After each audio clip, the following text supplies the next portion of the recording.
Welcome, everybody, to the Journeymen Lounge podcast.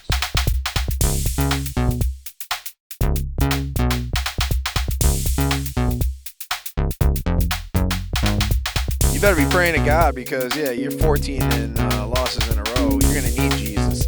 Am I wrong? I thought you were pretty wrong, yeah. Welcome, all you listeners, to the Journeymen Lounge podcast. I am one-third of your hosting crew today, Sir Wogenstein. We have Man in the Red, Sir. We got Bobby in the middle today. Okay, and then we also have Ryan. Ryan. Nice Mandalorian shirt, dude. Thank you. I thought it matched my highlighter yellow-green shorts pretty well, so it's kind of just a kismet, meant to be kind of thing. That's like a 1980s working out, style short that you'd see. Yeah, well, if Woody if I want Harrelson and White Man Can't Jump would wear that. Right, or if I want to jog at nighttime. Dude, you guys both look like Woody Harrelson at this point. I mean, I'm looking good. He kind of does have the Woody look going. Yeah. All right, but we're having a I good can't wait old to time. beat y'all on three-point contests, so that'll be fun. Bobby's getting ahead It's of funny, I've been thinking about that, and I just can't wait to take you down. All right. Bobby, you're ahead of the game, man. We're going to dial it in this first one. So, no, we want to kind of concisely go through because we got a lot. Well, we're going to mention up front, though, that we didn't record last week, so we're going to just do a jam-packed episode. It's going to be supersized. T1, T2. We have an album review of the Temptations Definitive Collection. We're going to touch on the Bulls and the shit show that they're doing right now. And a quick Chicago event update. I'm going to just run through. Right. Yep. So there's a lot to go on, so we're going to just get right into it here. So, the Bulls. Latest news is that Where do we begin? Well, they traded DeMar to Sacramento for 2 second rounds and a player, which Chris Duarte, fine. I'm just going to start. It's a signaling of your going to fire sale the entire team. You have to get rid of Levine. You have to get rid of Vucevic. I will say that there's a possibility that they keep a guy like Vucevic or Levine, and knowing that they're not going to do anything if they don't put any pieces around them. I mean, they already tried it 3 years ago. Didn't work then. Not going to work now. But, I mean, it's a really crushing blow in my mind because DeMar was the only guy that could go out there, sometimes have a 40-burger, sometimes, get 20 and 10. But at least he was consistent with his production. He wasn't much in terms of hustle up and down the court, but offensively you could at least, dial him in. I just think, though, that it's a difficult pill to swallow, right? As I assume that in this offseason, the Bulls could have made some splashy trades, get rid of a couple guys that we know. Like, they're decent trade value. As much as Zach LaVine sucks, he could warrant some sort of trade value there that you package to get somebody better. When you trade away DeMar, it's to other teams. I think it's really saying, to other players rather in the league, it's saying, why the fuck would I go there? There's not really a potential to win there. And I also agree, not agree, but I think Billy Donovan's for sure going to be on his way out soon if he doesn't produce a decent season. But that's my 2-second take. One of you guys can take it away. That's a lot to unpack. Don't say so much about what I said. Just say no, but I kind of want to comment on what he said because I agree and I disagree. All right, run it. Okay, so I agree that in theory they should be able to get more for DeMar and Levine and these guys. However, they can't. Apparently, they can't because they tried trading Zach LaVine to the Warriors for Chris Paul and Wiggins, and I think they offered a first-round pick in the deal too, and the Warriors declined it and just straight up released Chris Paul. So they would rather not have LaVine and get rid of Chris Paul than to take him on. So that's telling the Golden State Warriors are in trouble next year. Oh my God! I think the dynasty is over. It's the end of the over. road. Yeah. You had a solid run, Rome but is fallen. That's the Warriors. Go ahead, Ryan. Okay. Also, DeRozan, our best player. We should definitely get more for him. 100%. I agree. However, the only thing I would say is that it was pretty much known that he was going to leave. So it's like he either leaves or you get a little for him. I think they should have got more. 100%. Like, how did the Spurs get in this deal? I guess it's because the Bulls just don't want to go over the luxury tax because they didn't want to take on Harrison Barnes' contract, but they could have taken that on and got the first round pick swap, but they didn't. So the Spurs got that, and we got what we got, which is like bullshit.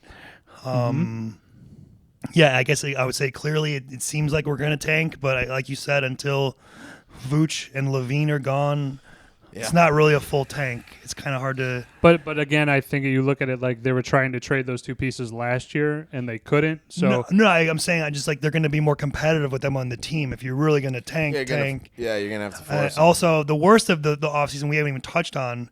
Giving Patrick Williams a 5-year, $90 million contract for doing dick. Yep. He doesn't do anything. And the Bulls. I'll take that contract all day. The Bulls Facebook group thing. I put the Office Space meme. What would you say you do here? What is it? Because he doesn't do anything. I agree in the sense that the number of years that he's played healthy out of his first 4 years, he's played half of it. You don't deserve that type of contract based on that production. I don't give a shit what you see in him, even though, again, I think, Ryan, I've told you kind of off camera, is that I do still believe in Patrick Williams has a role on the team. I don't know if it's starter. Sometimes he played well as a starter. Sometimes he played well as a backup. But overall, I think it's just simply like it's not the right deal. Yeah. And you add on this DeMar DeRozan deal, compounding issues. It's going to be simply an offseason where I think every time you see a big play with the Bulls, aside from, again, we talked about the Caruso deal, maybe still working out. I think that was a solid trade. But I just think that you're going to continue to see shit that you're like, I don't know. We selected this Matisse Buzilius guy. Yeah. I don't know about him, but let's do this, Bobby. Any final thoughts on the Bulls? I know you're not the biggest basketball guy. A general thought is pray for Chicago sports teams. We're going to post a graphic, and we're going to let that just simmer for our viewers. Just pray for Chicago sports. Yeah, I definitely know that we've mentioned in earlier episodes that Chicago is in the shitter for sports for sure. Across the board. We'll put it up, but yeah, it's tough time. I was going to say, if the Bulls aren't tanking, this is the year to do it. Cooper Flagg in the draft supposed to be one of the best prospects in years. White dude who's like 6'11", going to Duke. He's on the USA team already. He's already doing work on the USA scrimmage team. On the team. Yeah, but no, he's not the team. He's like on the scrimmage team, I think. Oh, shit. I thought they already. It's like, they play the best college prospects. That's how it works. Oh, I did not know that. So as far as I know, but yeah. So hopefully, the only problem again with the NBA draft is though, tanking is not guaranteed the number one pick. You have the lottery, and right. And I kind of like that fact. I guess I was unaware of that until you guys educated me. And then they've tweaked the lottery too, where now even you don't even have like. You usually get like guarantee like the one of the top three. Now it's like you could get like the 9th pick or something so it's not even it's a crapshoot. I got you. So again, we'll still continue to give some Bulls updates when they become available, but realistically right now, again, we're not looking great. It's gonna be a down year. We're gonna see what happens, and we'll let you know. But it's it's tough to watch, man. All right, so moving on, we want to get right into the album review here. Before we do that, can I just do a quick Chicago event update? Well, it's music related. So go Chicago event update. We just had NASCAR come through. We had quite a bit of rain. So anyone who was there, let us know your thoughts. Drop a comment. Is this something you enjoyed, or maybe something that you're just like, why? Just why? And then September 20th, we have Riot Fest coming up, and some bands that I know some of our viewers, especially if they're around our age group, will enjoy is we got Ziggy Marley, The Offspring, Fall Out Boy, Rob Zombie, Cypress Hill, Sum 41, Slayer, NoFX, Gwar, Lamb of God. So just to name a few, what a lineup. So that's September 20th through the 22nd down there in Chicago. So maybe if one of the Journeymen check it out, then we'll report back to you. But otherwise, it's a cool thing. Chicago Fests are definitely great. So in the music vein, though, this was Ryan's pick this week. It was. Start it off. So I picked The Temptations, The Definitive Collection. It's from 2008. It's a compilation album from the R&B, I would just call it Motown group, The Temptations. Soul, yeah. So I'm going to give you guys a little background on the band, then we'll get your guys' experience with the music, and then we'll get into our song choices or break that down. So who are the Temptations? They're an American vocal group from Detroit, Michigan, released a series of successful singles and albums for Motown Records during the 60s and 70s. They're known for their choreography, distinct harmonies, and dress style. Sold tens of millions of albums, are among the most successful groups in popular music. They had 37 singles reach the Billboard Top 40 in the U.S. and 4 reaching number 1. And in the R&B singles chart, they scored 71 top 40 singles, 14 reaching number 1. And I would say the prime years of the band were probably from about 1964 to 1973, 4, 5 in there. But they've been around since 1960 technically, and they're still going today with the one original member, Otis Williams. Otis, yep. And the rest of them are pretty much dead or not in the group. The classic 5 band members that you would think of when you think of the Temptations would be David Ruffin, Eddie Kendricks, Paul Williams, Otis Williams, Melvin Blue Franklin, and then when David Ruffin was kicked out of the group, Dennis Edwards replaced him. Wasn't Otis, hold on, did they star in Animal House? Wasn't Otis? No, that's Otis and the... Bobby, is your mic on, dude? Yeah, my mic is on. It should be. Okay. Am I not coming through? No, you just got to talk into it. That's through. That's like All Otis right, and there the we go. something else. I don't know. I know what Okay, you're they talking said Otis Williams, so I didn't know if it was a cameo. That's about. all. Yeah. So basically, this group came together. Eddie Kendricks and Paul Williams were in a group called the Primes, and they merged with the other group with Otis and Blue. They were called Otis Williams and the Distance. And then David Ruffin came in later to replace another guy, and he became their lead singer. Originally, he was a solo artist, and then years went on. He got kind of full of himself and started doing cocaine and things, and he got kicked out of the group. Cocaine's a hell of a drug. Was replaced by Dennis Edwards, who kind of started their more psychedelic era with songs like Cloud 9 and stuff like that. We'll get into that, but so they kind of have 2 different sounds, distinct sounds, but both are pretty good, I think. So I guess what is your guys' experience with the band, the group, the songs? How well or not well did you know them before listening to this album? Well, do you want to kick it? Yeah, I mean, I would say, I mean, most older groups and stuff like that I hear from 60s, 70s previously, it's either through parents, grandparents that had them playing when I was younger, or it would be through a movie that, the song was playing in it, and you're like, oh, shit, what is that? I really can't pinpoint on Temptations, but, I mean, it's just when some of the more famous ones definitely come on, it's like it's definitely a very relaxing kind of vibe for sure. Definitely get you in the feels there. All right, Barbarino. Yeah, I grew up. I grew up listening to this when I was younger. Call it, just my aunts, uncles, grandfather. It was on the radio. I mean, even still, it was on the radio when we were growing up because they just do have so many classic, iconic songs and their vocals on the vocals for the Temptations, bar none. It's just incredible. Yeah. Okay. Cool. And then for me, I've known them, man, since I was probably 9, 8. Me and my brother, with my dad, they had a Temptations biopic TV movie on. It was like a 3-hour event on WGN. We watched it and we just we loved it. We loved the movie, the songs. Every time it would come on VH1, we always watch it, no matter what part of the movie. A VH1, a biopic, all right. Yeah, eventually. So and that's how I got to know all their songs because they obviously play a good amount of them throughout the movie. So when I hear these songs, I think of this scene in the movie that it's in. It's kind of weird. Me and my brother, I feel like have that weird, unique experience where we just for some reason we happen to see that, and that's how we. I will say VH1 and MTV kind of had some decent ones. There's a lot of misses, but there was some decent kind of in that vein of biopics or TV series or made for TV movies. There was another good one about the Jackson 5 we used to watch too, but this was always our favorite. We even quote this movie still to this day. It's great. Those 2 stations though for VH1 and was it MTV? They ran the show for about a decade. I can only remember growing up when I was call it 9 to 19. I mean, you would pop on in the morning, listen to MTV or VH1, come home, pop that on too to check out Road Rules, Real World, or watch some videos. It was great.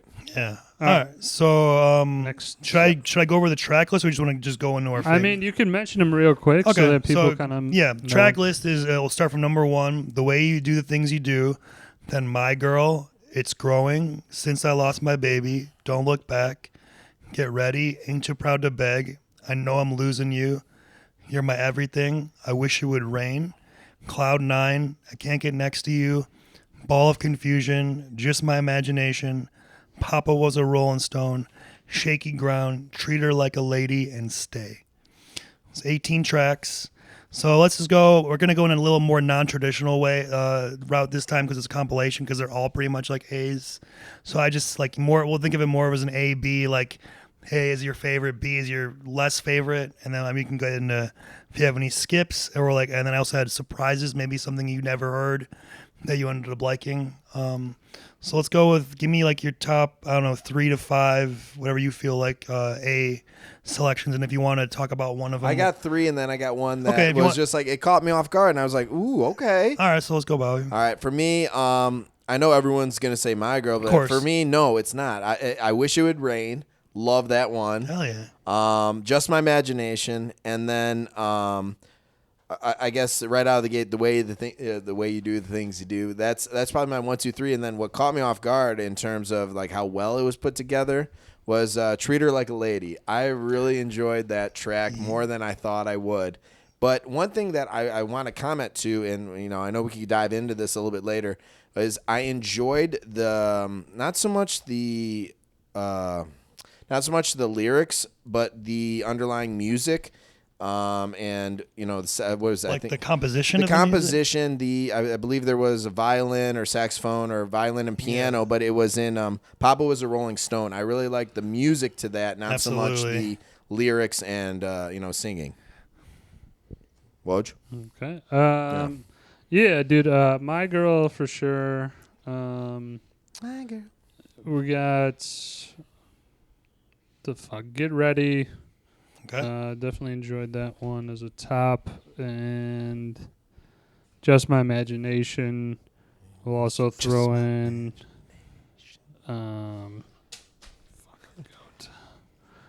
There's fucking one more. Ain't Too Proud to Beg. Ain't Too Classic. Proud to Beg. I'd say those are kind of top 4 for me. There's a couple, not my jam, kind of very similar to other shit that they had. I would just put in like Are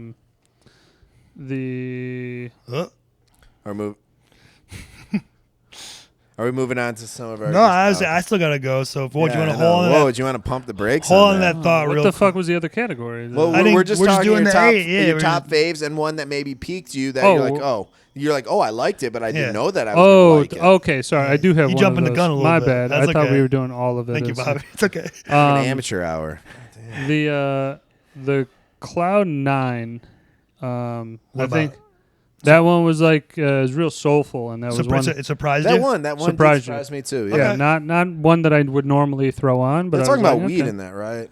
No, I think I'm they're almost positive. talking they about are. like I just don't even being on know. cloud 9, like having a good like Okay, life. I'm just saying, if you listen to lyrics, dude, they're definitely Okay, smoking so- some weed. All right. So for me, I think again, obviously My Girl. Everyone loves My Girl. Mm-hmm. Then I'm gonna go. Papa Was a Rolling Stone. Love like you said, the composition, the build up. There's actually like a 12-minute version. We only heard the I think it was 7-minute one. 6-7 minute one. But I love the way it builds up and the way they exchange harmonies in that song. Everybody kind of gets their own part. Then I have Ball of Confusion. I really love that one. It's a real like funky like. I like that one a lot. And then Ain't Too Proud to Beg for sure. And then the 5 was tough because like I keep flip flopping them. Right now I have The Way You Think Did You Things You Do, but honestly I might flop it for You're My Everything. I love that one. That's where him, David Ruffin, and Eddie Kendricks switch off. Okay. And then in the movie, like I was talking about the biopic, they're in like a bar and they're like kicked out of the Temptations and they're thinking about like getting back together and they kind of perform in front of a crowd and they're like, oh shit, that's awesome. Like it's a pretty cool moment. So that's probably why I picked that one a little higher than most people. So let's go with the B selections, ones that you thought were good but not like as good. Give me like a few if you like of those.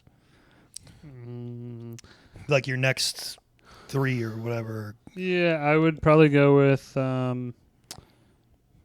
Love. No, Just My. No, we already did that one. Sorry, dude. One that was B that I liked. Yeah, sure. Okay, I'd literally put solid B track on this one. You're My Everything. Nice. I thought that was a good, decent one. Get Ready is one of my. That one's. I think it such a could good flirt one. with the A B That's line. a flirt. Yeah, that one's a flirt. For me, let me just for the record. For me, the For the A's and B's are all A's. Yeah. But I'm just trying to break it up a little bit because otherwise the whole thing is. Well, that's a problem when you do Yeah. kind of a definitive collection, greatest hits Yeah. or whatever. Right, I there's no really A, think B, yeah. I really think we gotta figure out a different.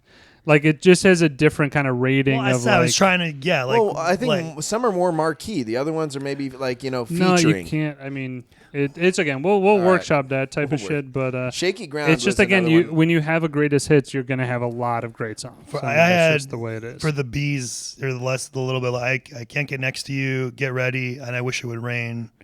Okay. Just my man. Mine was Shaky Ground and I Know I'm Losing You. I had that too, yeah. That one is Can we low talk- key good. Yeah. All right. Can we talk about ones that we didn't like? Yeah, Oh, we really quick, if I could just I just wanted to comment. I had for surprises as well as Bobby, Shaky Ground and Treat Her Shaky Like a Ground, Lady. yeah. I didn't really know those ones that well, but they were kind of real funky, and I dug them. Enjoyed the shit out. Okay, of them. now we can go to the skips. Yeah. Skips for sure. I had 3. I have It's a few. growing. Yep. Yeah. Don't look back. Yeah. And I'm losing you. What? All right, pass on that one. Man. Sorry. It's just. I mean, to me, those ones. Actually, I don't know about the last one. Same rhythmic. Ball of Confusion for me But- was just. Also, Ball of Confusion, and I will go against the grain. Ain't too proud to.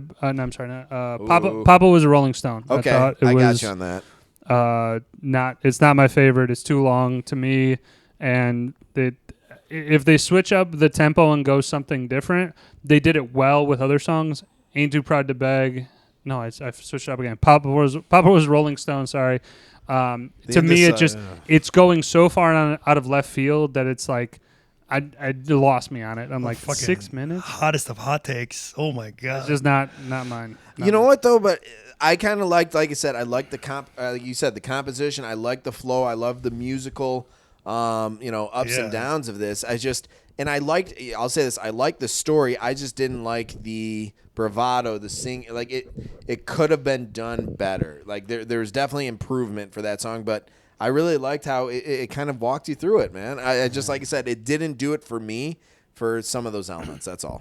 I think it's like perfect. Okay. Yeah. I mean, again, you have an opinion about this. And No, I that know. It's a I know. very- No, that's fair. Yeah. I'm just saying you're picking like the cream of the crop, and you're going, I love this group. So I can see why I offended you when I said Well, Papa was a it's one of Rolling their Stone. It's one of their most Offended you. popular and Sorry. well-known songs. It's just odd that it's cool. You have. Well, do you guys ever think of Four Brothers when I Wish It Would Rain? Yeah. Right? No. Does that not come? Okay, it comes into my head right away. I always think of the movie first, but I do know I do. Exactly. All right, cool. Yeah. I had the same, and then I had Stay for a skip as well. That last one is kind of like a. Yeah, you're right. It's got the My Girl like basically beat to it, and then It's a watered down My Girl. Yeah, I get you. And just like the last thing I had that there were like 5 songs that are on another Temptations compilation that I would have put on this one. Beauty's Only Skin Deep, Psychedelic Shack, Superstar, Remember How You Got Where You Are, I Want a Love I Can See, and I'm Gonna Make You Love Me. I think all those could have been on here. The last one definitely. Yeah. Other than that, I think I'm good on. That's all my notes.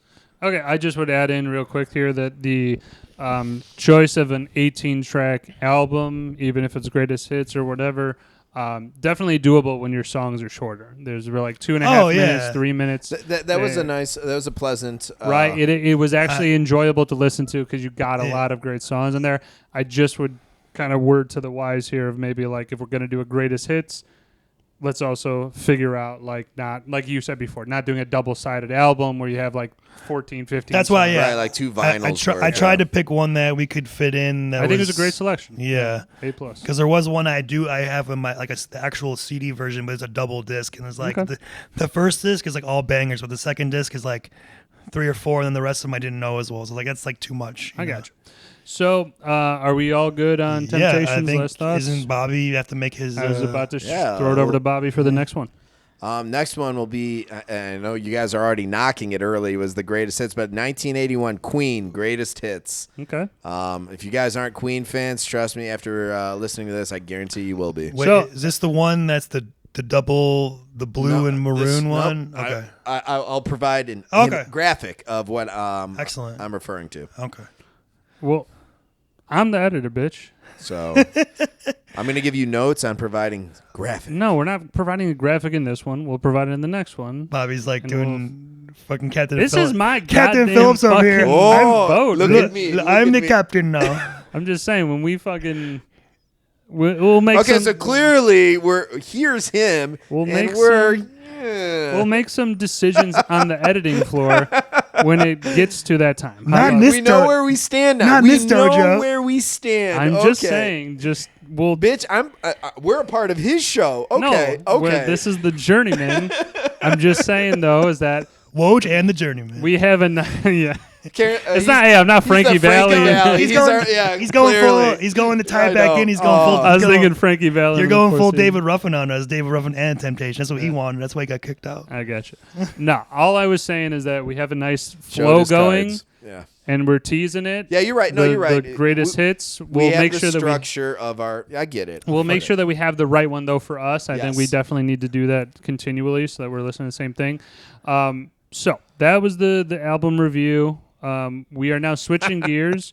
We are going to do in this first part here. We are going to do The Terminator is the Yep. name of the film. The original. It is called The Terminator though.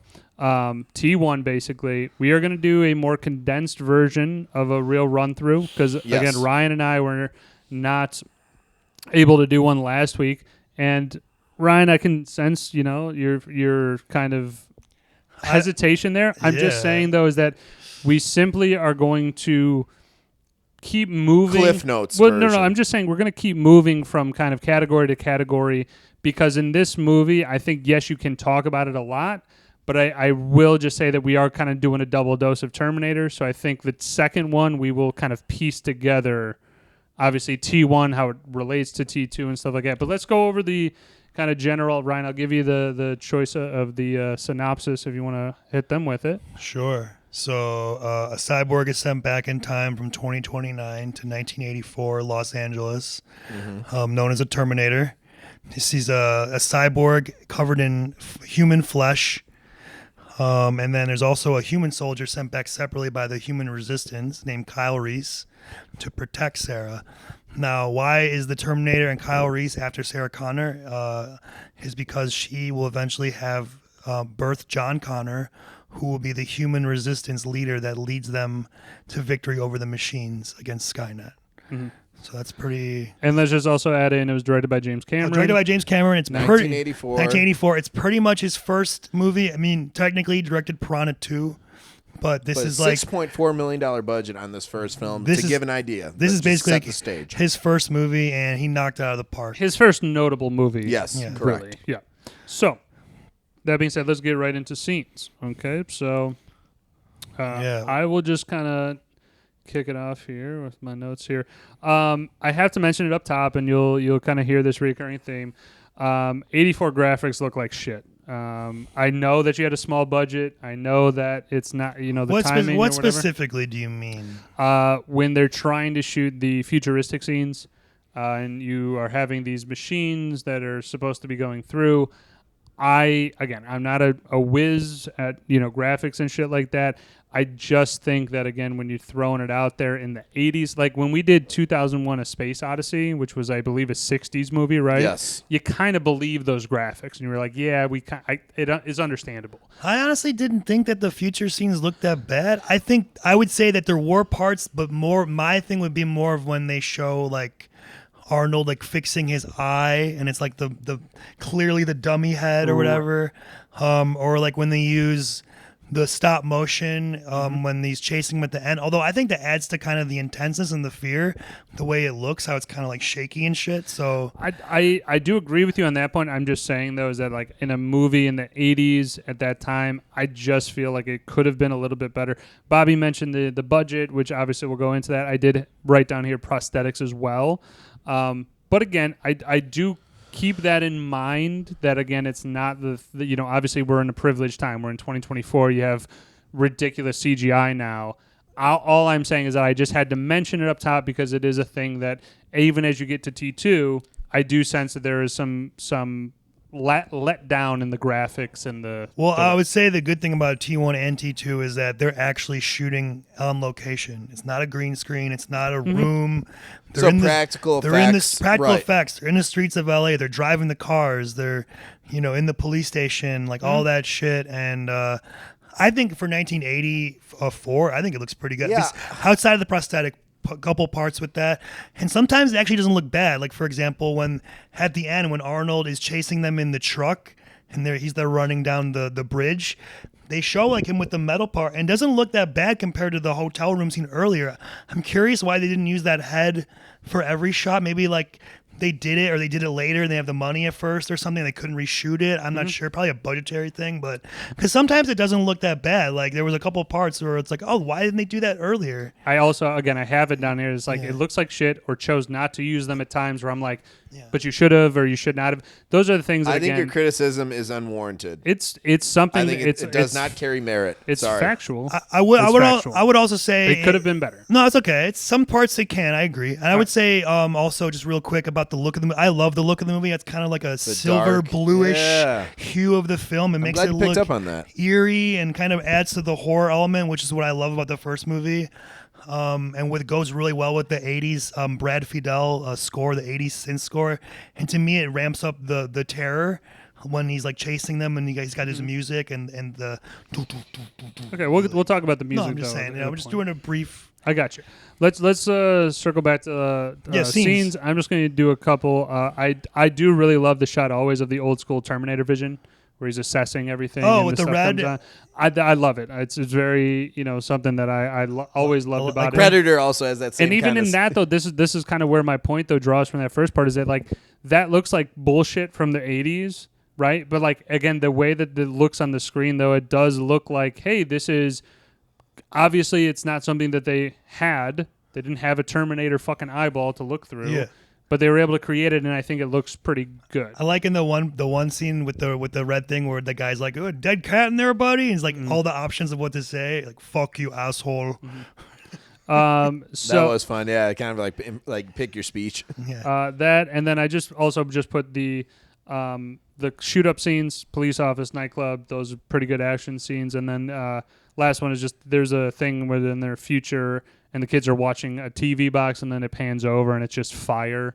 Yeah. That's what they're watching. I thought it was like it's like a pretty interesting scene just for the times. All the futuristic scenes I will just mention in both movies. I think they did those pretty well overall to show like a post-apocalyptic, like no hope, grimy, dirty. Well, yeah, and they're using like I think like miniatures and things like the whatever the technology of the time, the best that they could, to that time for the most part. What do you guys got on? I'll say this opening scene. I mean, outside of the nudity, I thought that was really cool. Like specifically Arnold. Arnold, yeah, like acquiring his, Like when he goes up to Bill Paxton, his group of friends. Exactly. Give me your clothes. Right. I thought that was like that, and then the subsequent scene that followed that. But then, I mean, the machine or like where he gets killed by the hydraulic press, like that whole final fight scene.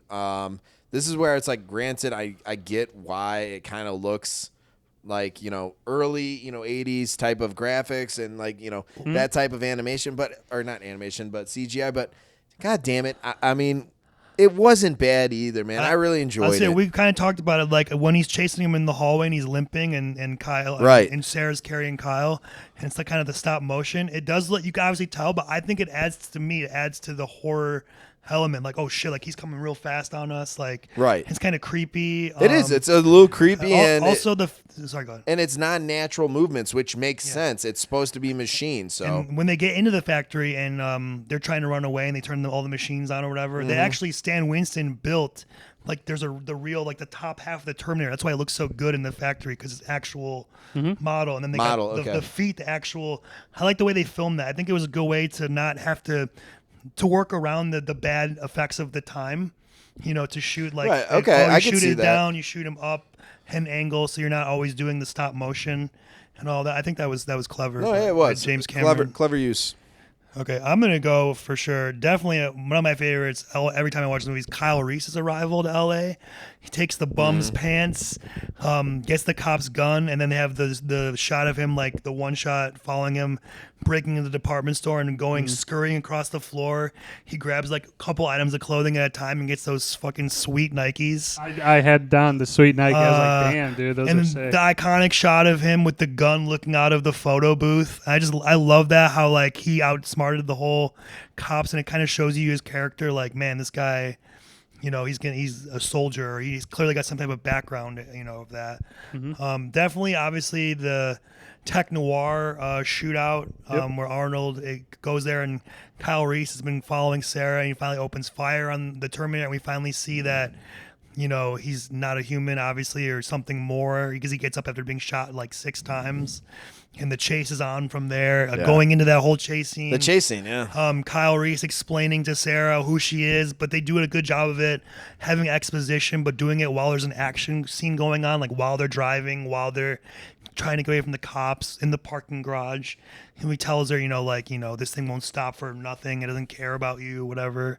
Of course, the iconic police station shootout.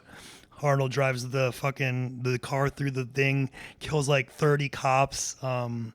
17, they said in the second 17, one. okay. Sorry, I don't know why I randomly brought that up. That's probably the best scene of the movie. I mean, among them.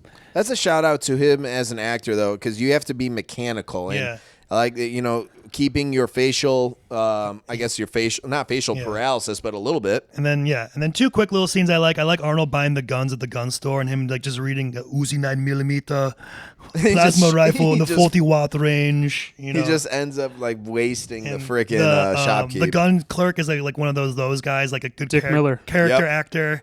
Small buddy, you soldiers. can't do that. Yeah, and Gremlins. Gremlins, And then also Arnold tussling with Rick Rossovich, Ginger's boyfriend, in the bedroom, and he's like a big dude, and you see him get his ass kicked, and like, oh fuck, how are they gonna stop this guy or this thing or whatever? Arnold as a Terminator utilizes just a lot of throws. Like, I'm just gonna whip you fucking around. Well, he's so good. This is again one of the reasons I like this more than T2. I like him as the bad guy. He's very good at being menacing, looking like evil, and also looking like a robot. Like when he first arrives, like Bobby said, you can see him scanning the area, like looking around, like even though you're not seeing the red thing yet, you can see it in the way he's acting and shit. His delivery's on point. Love it. All right, let's go with quotes. Are we doing quotes? Or are we doing? Okay. Yeah, we just. I mean, I think we covered pretty much. Yeah, run it through. Good scenes. I do like again as we're kind of meshing both of the. Lance Henriksen was the second Detective Vukovic or something. Yeah, like whatever. The second in command, basically. And he was Bishop in Aliens. And he worked with James Cameron many times. Right, and I just like his little line. The boss, I forget what the fucking lead detective. Paul Winfield, I don't know his name. But he goes, how do I look? He goes, I look like shit, boss. And he's yo mama. Yo mama. It's like that coffee's 2 hours old, and I put a cigarette on it. That one, and then I mean the other two. This is why I said kind of earlier is that I don't see a whole lot of quotes in these movies for the simple fact that the two, like in both movies, there's one character that has very little dialogue. Well, there's definitely a quote. There's iconic, "Come with me if you want to live." Yes, and I'll be back. I'll be back. And those are the two other ones that I had because again, I think one character just is lacking dialogue. It's not a taint on the movie, it's not tainted because there's not a lot of quotable things. I just think it's simply a lack of dialogue leads to less quotes. I got plenty. But go ahead. Ryan, I want to hear your slew. Okay. Nice night for a walk, eh? I was wash day tomorrow, nothing clean. Wash day tomorrow, nothing clean, like the whole thing. I love that. I think this guy's a couple cans short of a 6-pack. I like that one. That was a fun drop. One? Yeah. Bill Paxton. Oh shit. Obviously coming with me to live. Kyle Reese, cyborgs don't feel pain. I do. Don't do that again. My favorite is when he's talking to Sarah about the Terminator. He's like, listen and understand that Terminator's out there. It can't be bargained with. It can't be reasoned with. It doesn't feel pity or remorse or fear. And it absolutely will not stop ever until you are dead. That's a great dialogue. Yeah. I think that kind of wraps it up right there. The movie. Michael Biehn is he's tremendous. He's the best part of this movie. Kyle Reese is a very good when a guy is young and he's I think he was a guy that got a good chance early on. It kind of like I'm not gonna say it made his career, but it definitely helped out his career tremendously to be in the Terminator movie, and then I know that he was definitely on the way to. He's in a bunch of shit. He's worked with James Cameron many times. Aliens, The Abyss. Right. Yeah. He's in Tombstone. And I'll just say this. I know it's a precursor, but The Abyss, the technology that went into that one scene in The Abyss was T2? Was what brought T2 or made it possible for some of the elements there. Exactly right, Bob. Yep. You nailed it. Also, we're going to get into this in T2, but they purposely reuse T1 lines in T2 all the time, including "Come if you want to live." Yeah, exactly. I was about to mention and this other one, when Arnold gets into the semi-truck, "Get out." That's what the guy says to the helicopter pilot. There's like other and things. the guy jumps too. Yeah, right. He's like, all right, cool. Yeah, that's pretty much it. I mean, there are other ones, but those are mostly the probably the important ones. I'd agree. Okay, moving on. Okay. Good rap. Let's go with our scene-stealing supporting performance. Our side characters, who you want more of, that kind of thing. I mean, I would obviously. I mean, I want more Kyle Reese doing. I think that's I assumed. think we all. Yeah, I say if we're not counting him, then not counting him. he's kind of like the big three in the movie. I mean, again, this is obviously hindsight is 2020, but like Bill Paxton was that was my next was one. a fucking great actor. If you would have given him like another couple scenes of like him maybe joining up with Sarah Connor for a second, or like them three running around, that would have been kind of cool. And then again, works with James Cameron many times. Aliens again, True Lies, the Titanic. Right. So I just I mean, I really didn't have a whole lot of people else. Isn't Titanic?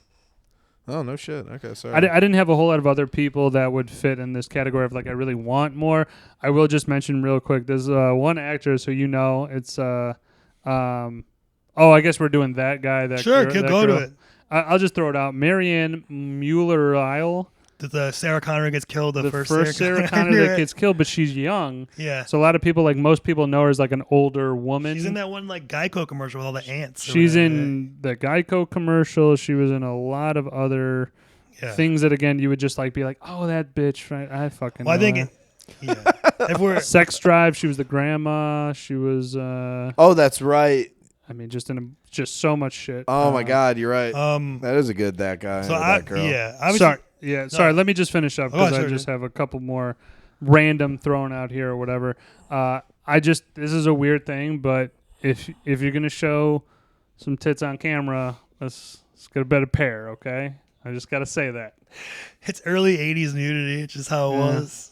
I'm just saying it was not. Could have been done better. Let's just say that. Yeah, that's fair. All right, moving on. Okay, besides Kyle Reese, which is the obvious answer. I love the gun store clerk. I know he wasn't supposed to have much time, but I just really enjoyed. It was great. Dick Miller, and then I think Paul Winfield is Lieutenant Traxler. The guess his name. He was really good. And there's actually a deleted scene they took out. I wish they would have kept in. After he gets shot by the Terminator, Kyle Reese and Sarah, after he was trying to get out of the police station, they run across him and he's like dying and he's like, Kyle, take this, take care of her, go out this way or whatever.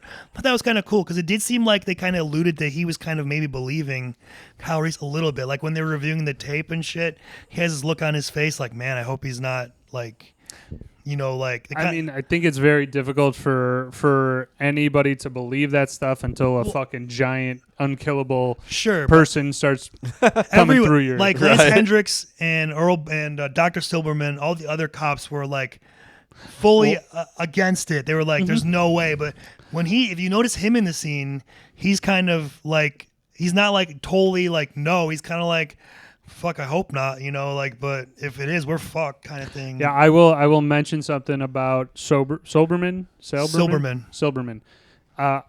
I'll mention him later in the thing, but we'll kind of save my piece for later. Okay.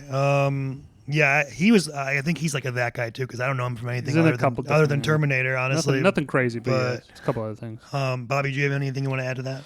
No, you guys put a bow on it. Great. Right. I had just a quick note for a recasting. Originally, O.J. Simpson was cast for the Terminator, and they thought that he wasn't believable as a killer. Yeah.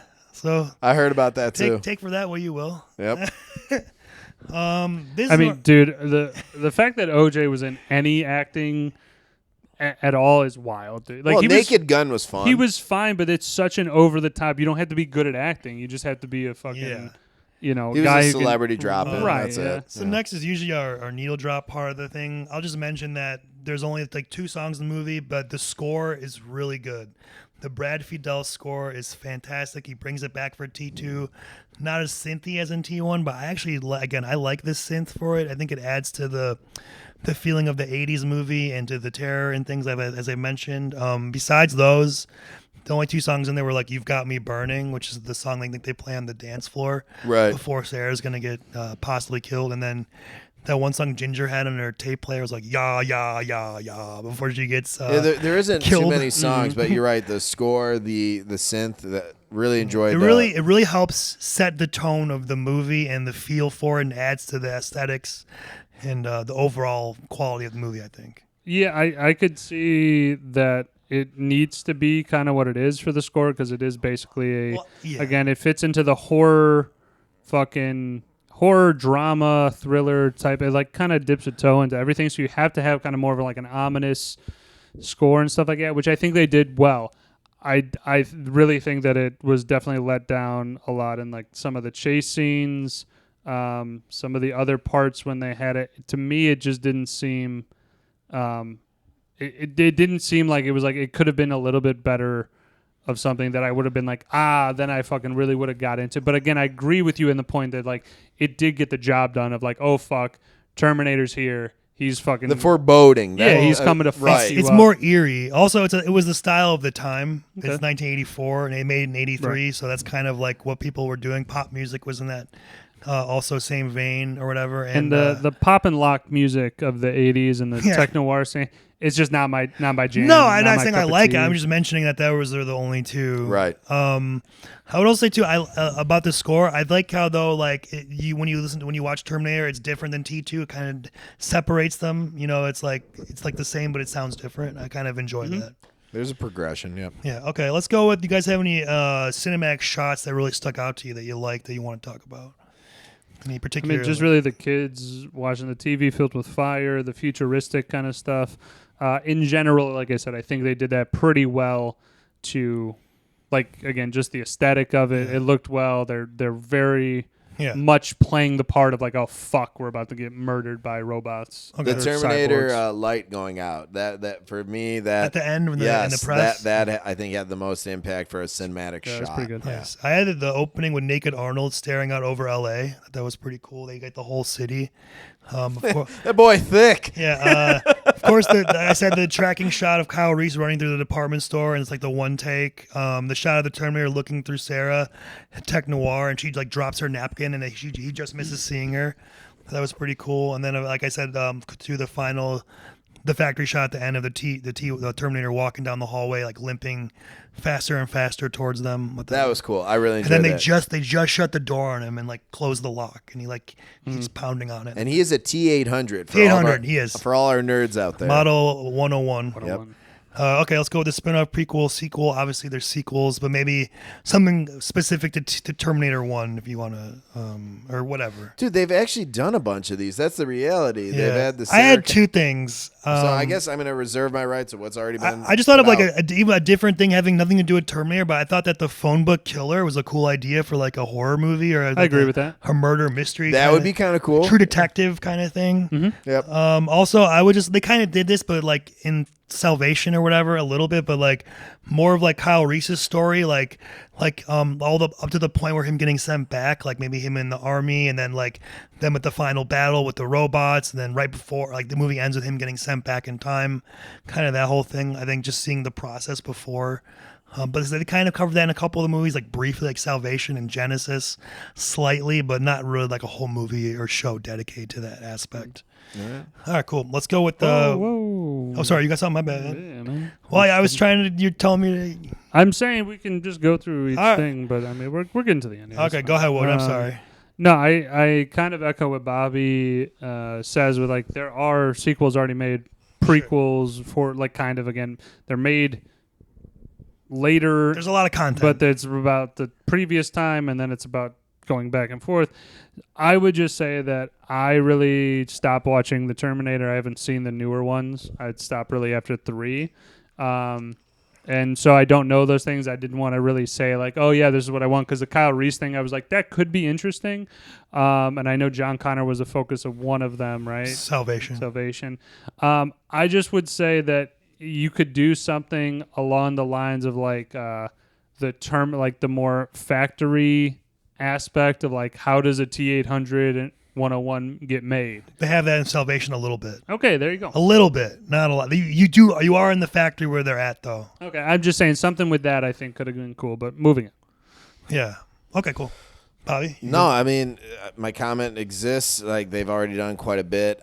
I really couldn't add more to what's already been produced or has been produced. I think too, like they kind of did this in Salvation, kind of, but like a better version, like the actual war of the machines versus the humans, like seeing that whole thing play out more, like battles and things like that and they said they kind of did in Salvation, but All right. it could have been better. It wasn't great. All right, let's do what's missing. More of scenes, picky nits, that area. Okay, I'll start. What the fuck, man? Arnold, no eyebrows and a wig.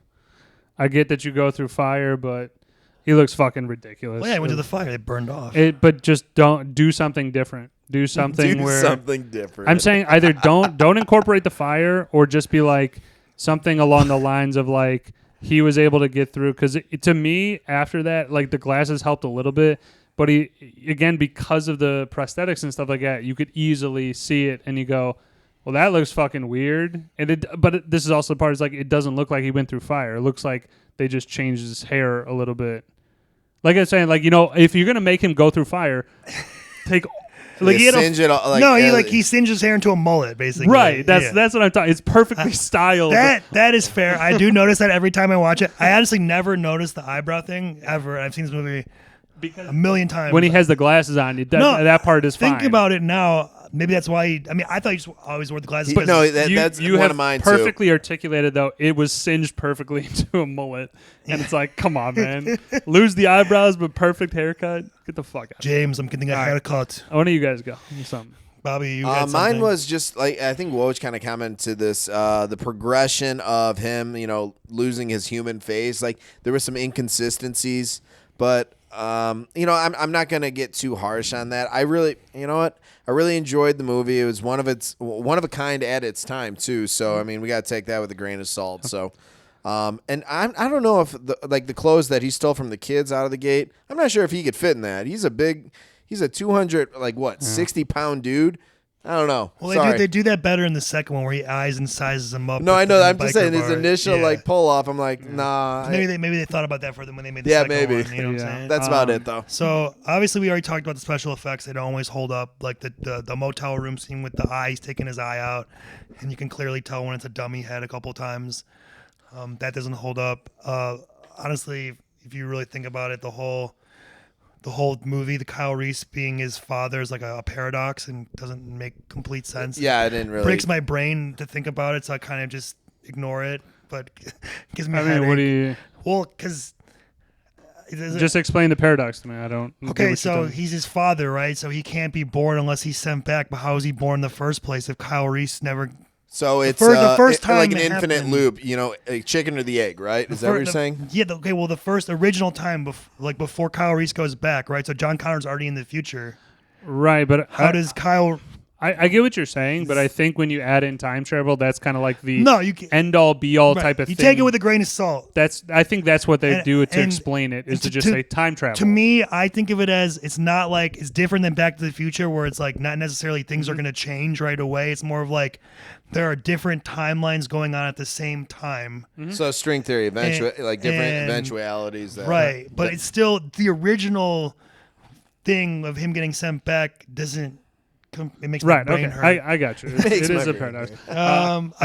oh god. Yeah, I'm gonna bounce back a couple Sure. more. Where does Kyle Reese get ammo from? They just never show that shit. Again, I hate this. I'm gonna mention it in pretty much any action movie shooting. You're supposed to be an expert Terminator, but you can't hit shit. Like, come on, man. Like, again, it's just movie. The explanation is movie shooting to keep the movie going. But I'm just like, he's got an automatic rifle, which also looks. No stock on an assault rifle looks fucking stupid as shit. Let's just say that. It does have a weird vibe. I'm just saying he has so many bullets and he's shooting the shit out of the car, but he can't hit them. It's like I said, you're supposed to be a Terminator. It's in your name. I would agree that I think they'd be Swiss cheese for some of the shots. Some of the shots, for Yeah. sure. Well, yes, but I would say that Kyle Reese has experience fighting these Terminators, so he knows how to dodge them, or you saw in the future scene where he throws the one thing and then the other girl gets blown up. Mm-hmm. I mean, I'm just saying the explanation is movie shooting. I just again think though that when you're getting a person whose their title is to kill people, he kills a lot of other people. He can't kill these two motherfuckers in the car. Sure. It's just, again, I get it. Movie. That's my last one. I'm going to save one for the next part. And we already mentioned that the one shot with the razor blade in the eye. He doesn't have a razor blade in the one shot. Yeah. It's just a fun. Okay. I had like a what if. Sure. If Sarah had not called the apartment while the Terminator was there murdering her roommate and her boyfriend, would he have stopped and moved on? Like, or would he have, because like it's a girl, they're at the apartment. I don't know if he knows she has a roommate or whatever. Like, I always thought about that, like, because she happens to call right when he's, I don't know. I thought it was interesting. Yeah, I don't know. There's not really a clear thing. No, I just there's thought- a lot of it's a there's what a lot if. of ambiguity with what- like Terminator like killing to have to kill, or because Yeah. they're just like this person's in the way. Some people he tosses, some people he fucks up. It's kind of like whatever he wants to do. Right. Yeah. I had two more. Kyle Reese kind of broke through that department store door a little easily. I feel like he should have shot the lock off instead of just busting through it like it's a fucking big ass lock. And also, this is kind of a funny one. If I were Kyle Reese, I would have grabbed some pants instead of having that disgusting homeless man's piss pants on me. The whole smelly pants, probably shitting and pissing him. Look at this, Mr. Fashion over here. You're already in the store. I think you could have got a nice got a pair of slacks. pants. Nice Yeah, pair of he's already slacks, yeah. there. Like you're gonna meet. Is he really worried about what he Well- looks like at this point? I mean, No, he doesn't. He's a No, soldier. it's a funny but- thing. I just, you're in the store, you're there. I mean, again, they're probably like piss-filled and shit-filled pants. Right. So they're from a homeless man. They're disgusting. oh, okay. Yeah, I'll just go with the last couple. Just these are the kind of others. Is that classic Arnold action flick? It's that. I mean, it's fucking. That's what it is, and I love it for that. James Cameron doing 1 and 2 is definitely helpful to kind of keep continuity there. I do love the 80s vehicles and like the stuff. She drove a sweet ass little Vespa type of deal, little scooter.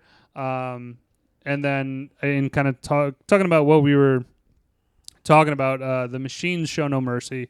Like when he fucking killed a couple other Sarah Connors, like puts one in the head and then like four or five more in the body. I'm like, God damn, she's dead, dude. Yeah. Like fuck. And then one last Overkill. thing, it's not looking for a response, but how do you feel banging your commander's mom? Like, you know what I'm saying? Apparently, John Connor knew about it because he sent him back. So. And then also, subsequent point, your dad, but like, you're like, hey, you got to go back there and do that. It is a little weird. Like, go bang my mom. Thanks. So I can serve. Yeah, You're again, right. That tie together really same just, paradox type of thing. That Right. It's a weird thing. I had a question too. Do you think that Rick Rossovich, Ginger's boyfriend, had a threesome with Sarah and Ginger? I think he got it on with both of them ever. Tried to. I mean, he was a creepy guy when you get him. Right, He's like Wouldn't he shock me. It undress wouldn't your shock me. He's pants. talking like sex talk on the phone with her. Like, you Yeah. think he's like, hey, you think Sarah want to hang out or something? Yeah, I mean, Some again, shit. it's It not, wouldn't put it past me. I wouldn't. Yeah. Yeah. He's got that silk underwear. He's down for some freaky shit, Yeah. Silk Again, usually has it's- that. I had one last funny question, just a quick one. What's one item from the movie you guys would like to own? I had Kyle Reese's Nike Vandals. I would love those shoes. Maybe like, I don't know, whatever, the Terminator sunglasses or a gun or something. I would Jacket, whatever. I would probably go with the shotgun. Shotgun? Shotgun's pretty dope. Bobby. I would. I mean, I would like his arm. Yeah, that's that'd be cool. kind of That's a cool. good That'd be answer, a great yeah. prop. That's a you great know? answer. Yeah. If you had it in your house, yeah. Yeah. Post that up. Put it behind acrylic. Would you say yours? The Nike Vandals. Nike Kyle Vandals. Reese's Nikes. Nice. Those things are sick. I always wanted those. You are a shoe whore. I knew it. Yeah. All right, let's let's it's wrap it up, funny yeah. because he's not wearing shoes. All right, so let's land this yeah, plane. let's go with it. land Own this stream, skip, and your grade. All right, I'll start. I don't own the Terminator franchise. I don't know where that, whatever it is. Fucked up. The rating would be, do we do stream it, own it? Yeah. I don't own it. I would say it's probably one of those classic movies that you should own, though. At least the first two. I would maybe argue first three still kind of keeps with Arnold as the main Terminator, so I still like those more. Aside from that, I know that he made cameos and stuff like that in the other ones. Land that plane, kid. Damn. Shut your whore mouth. Okay. My rating would probably for T1 probably be a 7.7. Oh my god. All right, I think you're coming a little low, but sadly, same case. I don't own the actual DVD or VHS of Terminator. However, it is own worthy, and I would rate it an 8.3. All right. Wow. Man. Like I said, That's love better, it. that's fine. Love it, but Yeah. obviously there could be improvements. But I'm- I'm not going to be too judgmental. I'm still blown away by Woj's answer, but that's okay. Yeah. Okay. I own it. I think I watch this movie, I don't know, a few times a year. Okay. It's one of probably my top 10, 15 favorite movies of all time. So I'm going to go high, obviously. Yeah, go nuts. I'm going to go 9-9, same as The Matrix. Woo! Man, it's fucking iconic movie. It is. Inspired a lot of things. James Cameron, Arnold. I'll just say I didn't really mention it, I don't think, but Michael Biehn is my favorite. He's the best part of this movie. It's why I like this movie more than T2. Mm-hmm. I love T2. All right, and But, I think Robert Patrick, for me, that's why right. I like T2 I think with more Michael regard. Biehn is like the ultimate glue guy. Like, he just makes movies The glue guy. better. I Like that. Aliens, The Abyss, Tombstone. He's always just like a good... You're right. Not always- lying. That could be always- a future segment. He always brings the movies just up a notch. And I that, got you. to me, that's why this movie's my He's favorite. our Elmer, a glue Yeah. guy. So And now- also, I like. I know we're gonna get into this in the second one, but I like this one more because of the horror elements, and it's more Horror. You gotta horror, Yeah, horror, you gotta enunciate Yeah. there, dude. sci-fi horror action. Like, I think Mm-hmm. it has a unique feel, and it just really captures it well. And that T2 is more of just a pure action movie and not as much horror. Yeah, there you go. There's a little bit, but not as much. So I just wanted to say that. I got you. Yep. Again, on the T2 review that we're going to do in just a second here, I think it'll be. I think we'll kind of do a little bit more comparison with See that what I type of did there. stuff. Sure. But, Yeah. all right. We are going to be back here soon. The Journeymen Lounge podcast will be reviewing T2 Judgment Day. Great title. We'll be back. And we'll fucking be back. There you go. Good voiceover. All right. Grab a beer. Stick Hasta around. la vista, baby. There you go.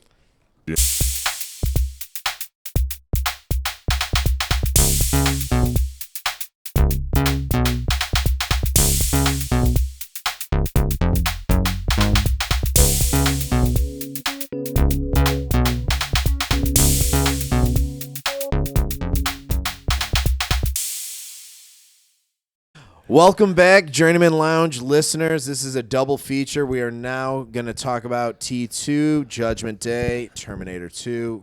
Get your Patrick, fucking popcorn out. Welcome Yeah. to part 2. I mean, Bob, you got to give me some Yeah, we'll do a quick run through. play on words here. Like, I mean, you can't say double feature without saying give me some bunch of crunches and some Twizzlers, You know what? dude. I love myself some Kit Kat if we're going to go to the All right, theaters. let's hold on. Let's get that going right away. So go with your top Movie snacks? candy. Movie snacks. Let's yeah. do a snack with popcorn. Also, so one item and then one drink of choice.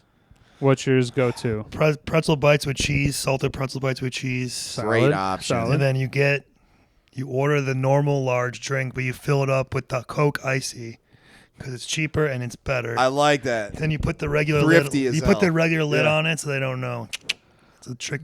Secret of the pros, kids. Secret of the pros. Yeah, no kidding. Here's me playing in the And AAA. candy. I love a good Kit Kat, but if I'm gonna have something with the popcorn, I don't know if they make it anymore. But I used to love the crispy M&Ms or the pretzel M&Ms. I know which ones you're talking about. Those crisps. Whatever it's called Used to now. have- yeah. It's in the light blue bag. Delicious. Okay, so again, I did say 1 and 1, but you went 1, 2, 3. So Bobby, 1, 2, 3. So you got an item like an entree, like a popcorn or a pretzel bites. I guess or I like pretzel. popcorn slathered in butter. Candy? Not so much. Like salt is important, but candy for me, Kit Kat or Sour Patch Kids. If I have to go a different route with that, so it's Okay. either Kit Kat or Sour Patch Kids. And then the drink, I like I guess fountain Coca-Cola or Mountain Dew. 2 notes. 1, if you're getting the popcorn, good trick. You get the straw and you put it on the butter thing, and then you put it in the popcorn, so you get the popcorn buttered all the way at the bottom. It gets more I drown that. distributed. I drown it in butter. I Also, know. another secret. That's a good Okay. one. Good stuff. The more you know. Woj, your thoughts? Yeah, so I'm gonna do a large popcorn, butter, salt. I'm doing just over the top, but you just let it go. Salt for days.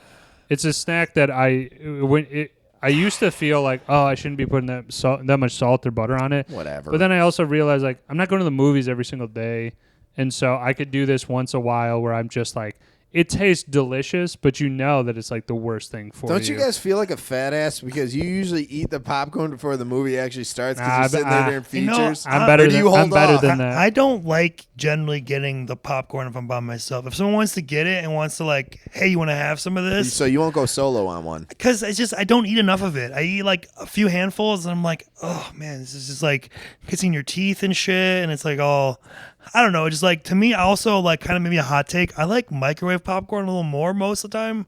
If it had the movie theater butter, I think it would be better than the movie theater popcorn. I don't think like I don't know. The movie theater popcorn to me is hit or miss. Okay, that's All right. great interjection. Thank you. Well, we were So, talking about popcorn. I got you, man. All right, so back to my thing, because you derailed me pretty hard there. Okay. Popcorn, slime butter, then candy. I'm gonna go Twizzlers. Really? Those are my go-to. Cherry. Bunch of Crunches used to be my favorite, but then it just for one day just kind of it Lost just its didn't appeal. do it. Maybe they changed the recipe or something like that, but I didn't. And I think also one time I got them and they melted real bad, so like it was fucking just a mess. So that was a nightmare. Yeah. See, I feel like you need the chocolate with the popcorn, get a little salty sweet action going. I like that. Okay. And then the last thing is a if they got it, which AMC usually carries a Pib Extra. Ooh, Pib. Love me some Pib. He's not a doctor. He's there to hang out. Yeah. That's great. But yeah, I mean that's a pretty standard order from me. But yeah, that was the as we're doing this double feature, I think this is more of a once every 100 episodes type of thing, Right, where yeah, we're this going is to good. jam pack. Well, these two movies deserve it. I mean, So I think without further ado, let's get it going. I guess from the only fat ass here who has the popcorn before the movie starts. Let me run this one through real quick. Okay. Synopsis. So this is 11 years after Terminator, the Terminator. 10 years, I believe. Where's This 11? is- Oh, no, this is 11. based You're in- right. You're right. This is 11. based in 1995. We You're figured out the math. You're right. You're right. You have John, who is a young punk living with a foster family, or he's adopted due to Sarah being, call it captured, and put into a mental asylum. Tried to blow up a computer factory.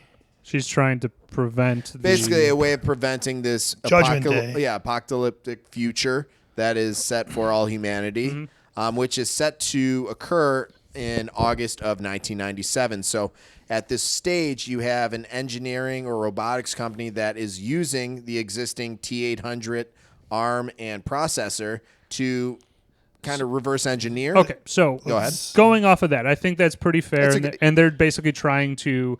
I'm sorry, I did. No, I did let me jump stop in. though. Sorry, John, sorry about as that, a man. future warrior, I think this is in 2029, sent back a T800 Terminator to protect himself when he was an 11-year-old, and Right, they captured it, reprogrammed, so Arnold. so they is sent now, someone back, and then I guess the machine sent a T1000, this upgraded model of a Terminator, back to go kill John. Liquid metal. Yep. So There it is. sorry, I did jump in. I jumped in the gun. I did want to bring up one thing, kind of right out of the gate here, because again, we just talked about the Terminator moving into T2 Judgment Day, which I'm going to just say off the jump. If you nail the movie title, like The Terminator was good, but T2 Judgment Day is fucking Right. it's sick right out of Mwah. the gate. Now, this is what I kind of had and I held off with in the first one is that this company Cyberdyne, that the guy that's going to eventually he's going to make this computer chip work, Miles and Bennett that's- Dyson. and that's going to be the start of the move into military grade items. They're going to use it all. They explain it in the movie. Again, this has been 40 years now. Unmanned planes. You should see Terminator. You should have seen Terminator by now. But this is where I got a conspiracy kind of theory here of like, they're clearly covering this up. The government is, right? Like from T1, where there's the broken, like you clearly I wouldn't see. say it's a cover-up per se, but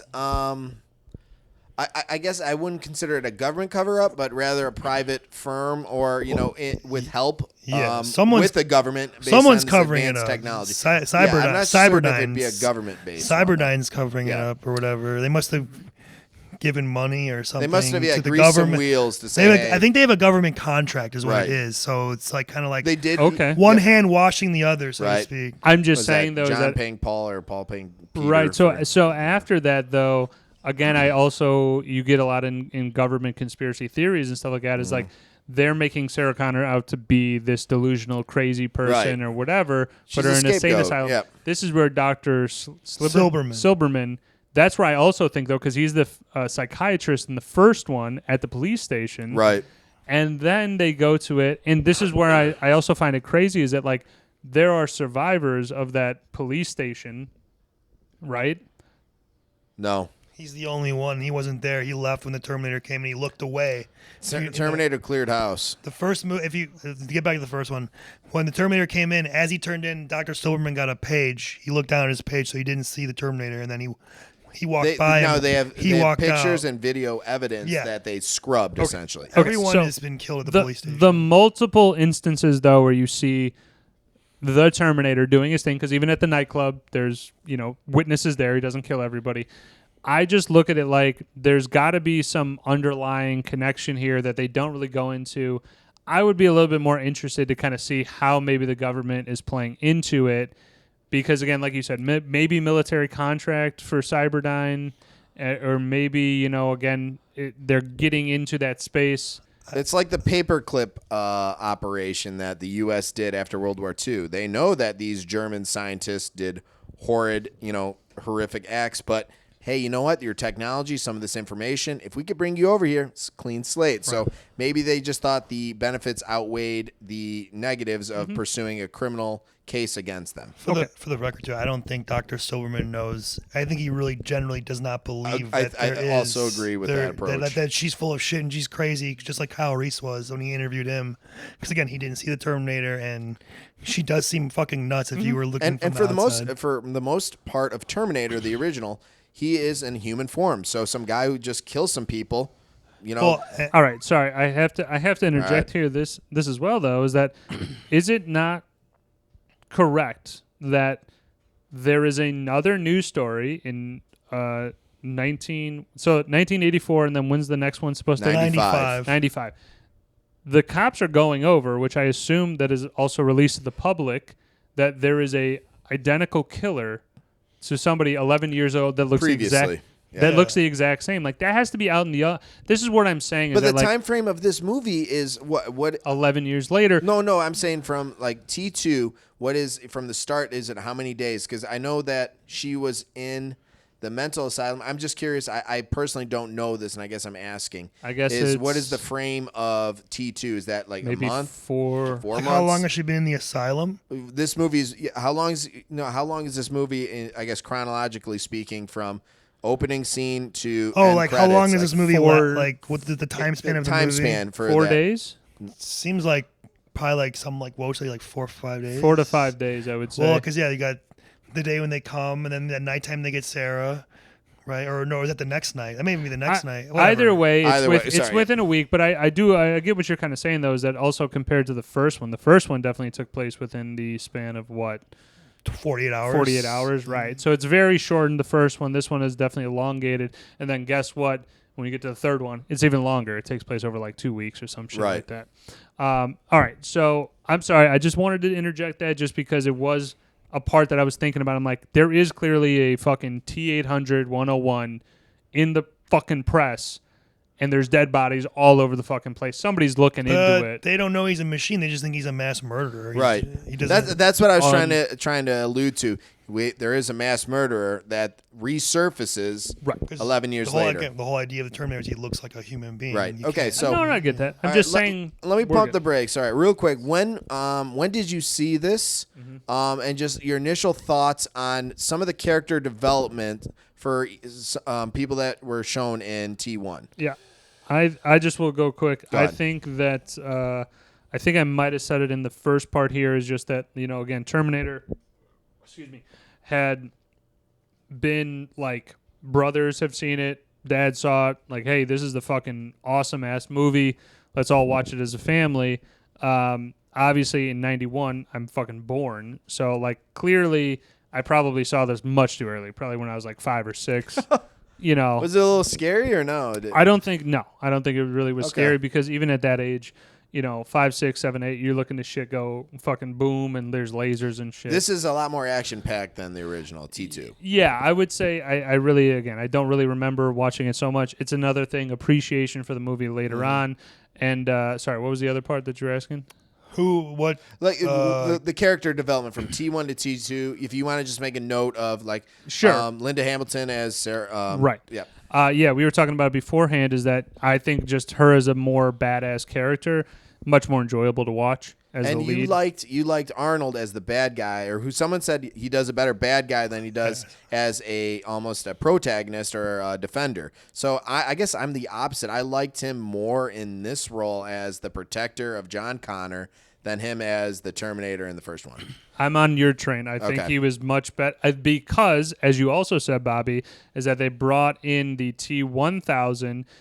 Patrick, what's his name? Robert Patrick. Robert Patrick, Incredible actor. which yeah. I think he is a much better villain than Schwarzenegger was as like the villain or the antagonist Right. at the first one. But okay, I'm good on it. Me. Yeah, go. Me. Yay! I don't know when I first saw it. I'm gonna be honest with you. I feel like just both movies have been in my life most of my life. I can't really. I mean, I feel like I probably grew up watching it when my dad got cable. It was like always on, cable. Obviously, it was edited, not as good, both movies. And then I probably just eventually started renting it at Blockbuster or Family Video This or is whatever. a longer movie. T2 is 2 hours and 15 minutes. I think it's like 2.5 hours, isn't it? No, 2 hours. 2 15. hours. Oh, 15. I must have watched the deluxe version. I'm sorry. So I don't know.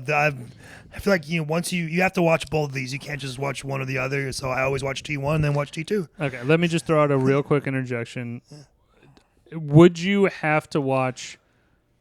Is it a series that you have to watch the entire collection of movies? Do you think you have to? No, just T1 and T2. Yeah, I don't. I think so really either. wouldn't extend it beyond that. To I be mean, honest. if you really like it, I've seen all of them. I like but the quality dips immensely from. The newer series about Sarah Connor was a cool, cool I adaptation. didn't watch that. It looked cool. So if you get a chance, maybe peek into that. For one thing too, I would say that the reason because James Cameron directed these two and didn't direct any of the other ones. Right. So and he was James Cameron, the creater and the vision behind both movies. Wrote it. Yeah. And he's one of the most iconic directors of all time.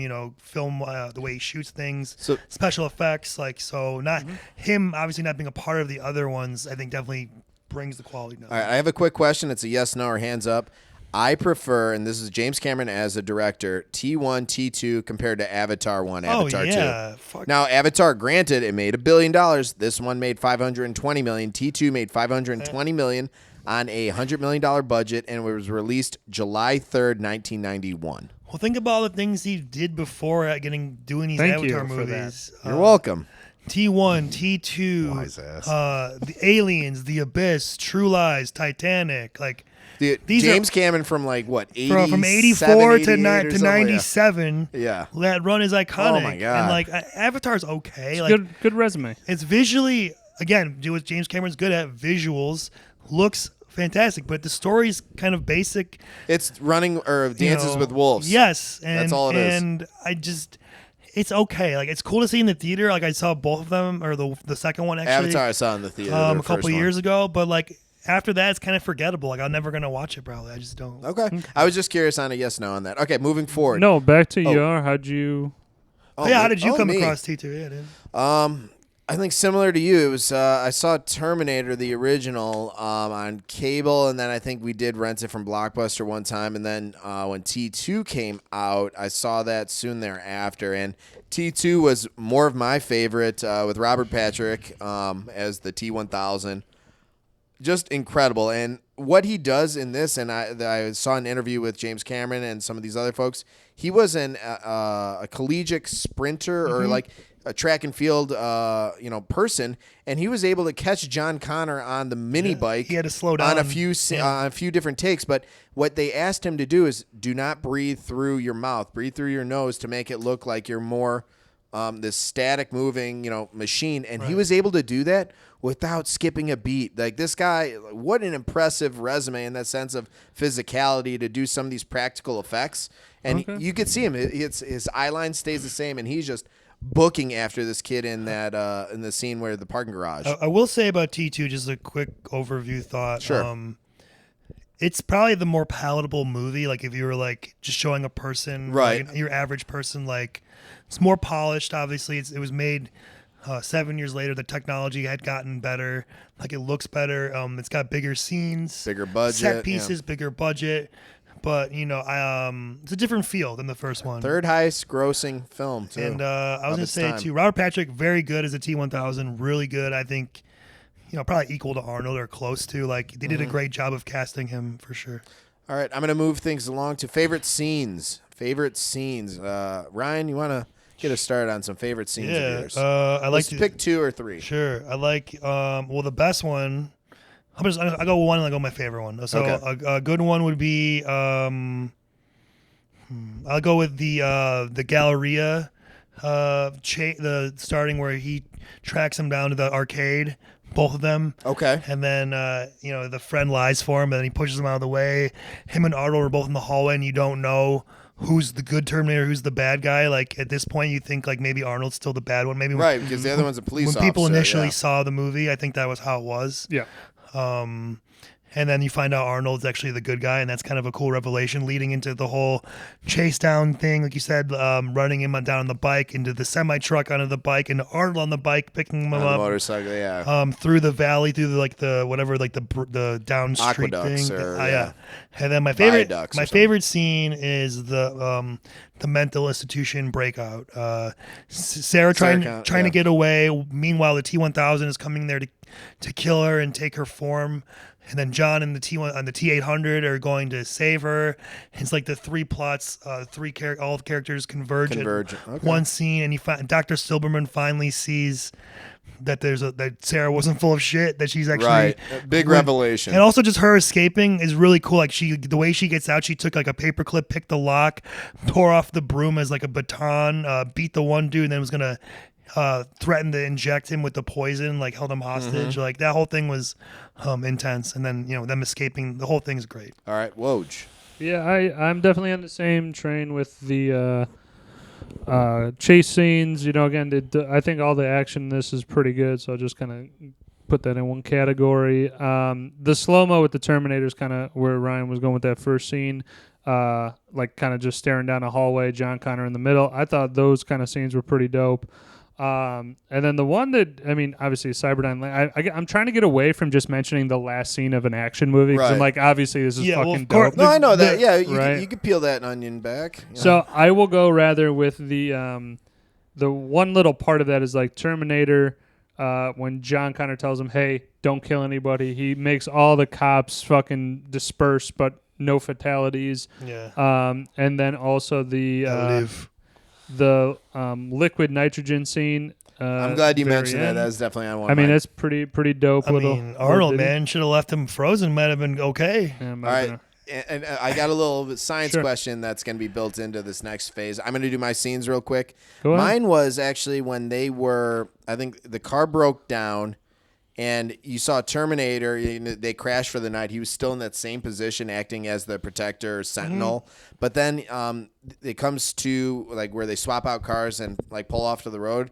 And he's like, we're not going to make it, are we? Because he saw 2 kids playing with, like, I think what looked like real guns. They're like toy guns, I think. Well, whatever. They looked real enough from, I guess, my perspective. But I thought that heart-filled moment where he treats the Terminator 1 or T-800 Arnold and gets him more human. Like, no, don't say affirmative. Like that scene itself was big for me for a favorite scene. And then, like I said, you already nailed it with that liquid nitrogen, but I'm gonna pick a different one. I kind of liked when they went to get the cache of guns. I thought that was a pretty cool scene to just meet up with her contact down Enrique down in Mexico, and then I guess him with the minigun scene outside of the lab. That's just a final touch. Now this is for Ryan and Woj. Science question. In the liquid nitrogen scene, they actually filmed a where the liquid starts to pool together and become, unified again. That is a real metal that is liquid at room temperature. Name that metal. Magnesium. Not magnesium. Think of a thermometer. What is liquid? Thermite? I don't know. Is that a Do you think thermite's in a thermometer? No, you said thermometer. I don't know what the fuck's that. I don't Mercury. know. Mercury is liquid at room temperature, chemistry wasn't my strong suit. No, it's a toxic chemical or a toxic metal, but mercury liquid at room temperature, and that's that one scene as he was coming back together from the liquid nitrogen. Yeah, I did mention, just to piggyback off that, is that like, yeah, the graphics for 84 were rough in T1. I would say they infinitely got better in T2, but overall, just a couple scenes, the animatronic things Well, kind of let me down again. Like the future scenes look better, like with the Terminator crushing the skull. I And, definitely agree. That The opening scene, I Yeah. totally spaced on that. yeah, I was the gonna say, powerful kind of world of fire intro is what I wrote down. But Yep. anytime they went like real gory, like Sarah Connor's fucking dream, where the Yeah. world is with on Judgment the Day. nuclear. How about the T-1000 being the foster mom and putting the guy's head through the milk carton with the Yeah, that was that brutal. looked pretty good. Yeah. yeah. And like I said, better action overall. I just really think they could have. They could have just done a couple other things with the animatronic and the. Bobby, you were kind of saying same thing, where like the, one Terminator would be all fucked up, and then in the next scene, okay, So- it's so- not Yeah, exactly, in the Cyberdyne. Yeah, it's in the not hallway. it's not completely accurate of what he looked like It before. was odd too because the rest of the movie looks so good in that one part. You know what? I'll say the Cyberdyne scene where they blow up the explosives. Yeah, we have to talk about in that. in the laboratory. Give it up for one of I'd consider him a that guy character. Joe Morton. Yeah, Joe Morton, where he gets shot a bunch and he still holds, I guess, holds the line, and then you saw it. It's almost like a kill switch. The moment he dies, his hand's gonna drop, and then You know who the SWAT guy is, right? no, I didn't pick up on that. Hank from Breaking Bad, Dean Norris. Oh my God, Norris, you're right. yeah. Yes, thank you. Get out! Yeah, I think he was able to piece together that puzzle I pretty think quick. quickly too, we just mentioned the biker bar scene where Arnold gets his clothes and he's naked is a Oh, great, the women were loving great that. intro and Anyone like point that out? Like every girl's like, "Oh and damn!" has Like, Bad of the Bone playing Yeah. and he gets the bike and the shotgun and the glasses. That was a really Right. So dope. let's let's just go to soundtrack real quick because that's kind Sure. of one of the more quicker I categories like that. here. Yeah, let's bump it out. I just would say like I really only wrote down Bad to the Bone, but I do put down here immediate improvement probably because of more money, able to get better Licensing, songs. Score yeah, was yeah. I think much more in the second one was perfect in terms of like you really had fucking Terminator versus Terminator. Like it's fucking it's more polished. Go time. It's more polished. Like the movie in general and the soundtrack is more. I agree. I have a weird take. Sorry, finish your soundtrack, but then I have just a weird. Oh well, there's one more song. It's just I'm done. the Guns N' Roses. You Could Be Mine when John Connor's with his friend. He's like revving the bike or whatever. Yep, That's a good one, yeah. Could be mine.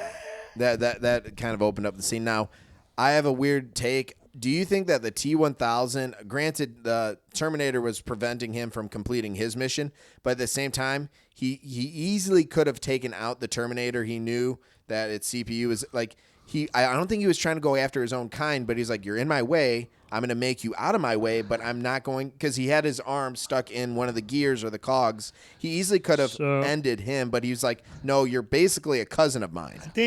I was just curious on, was he programmed to basically say, get him out of the way, but don't destroy that technology? I think to him it's just like he's insignificant. He's old technology. He's nothing to worry about. Like basically, like you've protected him thus far, but I'm fucking fine. I'm version 2. I can outlast you, and here's where I show you. Right in this last scene where like he flipped the other way and like. And I think for Woj, this is actually something that you had picky nits about. They explain what the T-1000's capable of. They actually walk you through like he's shapes. He can't be a bomb. So I think for you, I know you're kind of on that. Like, tell me how this guy's different, and they did a good job doing that.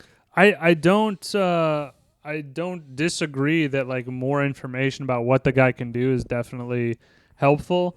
I do think though that the way in which the Terminator, like the way in which these guys are moving and stuff like that, like it's very rigid at times, but then at other times, like I keep forgetting his fucking name. Robert Patrick. I mean, he's sprinting like he's a fucking like a robot should be sprinting. Like what I think of like a Terminator fucking sprinting, he's running like 40 miles an hour, catching up to trucks and shit, and doing that shit. And then at other times, they're very rigid of like, I'm going this way. And I think this is what I'm tying it back to is like when the Terminator, when Arnold is behind him, doesn't matter because he's going this way. Right. If Arnold grabbed onto his back, then he'd have to fucking deal with him. But like he's so John Connor mission oriented that it's like, I don't give a fuck about you. Yeah. I'm going to get my mission accomplished. Yeah, like you're not gonna stop me. Like if you're behind me, I don't give a shit if you're not bothering me, but I'm going this way. Sorry, and I guess get your take, and then I have a picky nit. I want to go. Hold on. We're getting a little out of. I know we're getting out here. of sequence. We're done with soundtrack. Yep. But what are we? Let's go to our picky nits because okay. We can come back to quotes. Yeah, we're coming back to quotes. I just want to do picky nits because this led right to it. One of my first picky nits was the T-1000 had Sarah Connor, metal through her shoulder and about to, end her life. He could assimilate to her. He was waiting for her to say a certain phrase or whatever. Mm-hmm. But the reality is, he could have just been like, I got what I needed from this, and just ended her. But then 5 seconds later, she's blasting slugs through him. So it's like, why didn't the T-1000 just eliminate her after their interaction? That's one thing that I couldn't wrap my head around because I'm like, this thing is built to literally just delete people. And I loved every scene where he became liquid or became back to form. That was really fun. I guess it would just be, I would say the same thing like with we were talking about just before, like, she's so insignificant and like nothing to him. His mission, like Woj said, is like no, I wouldn't consider her insignificant. Tunnel at all. vision, like John Connor's first priority, like is to get to John. I highly doubt that Sarah Connor's going to kill me, even though.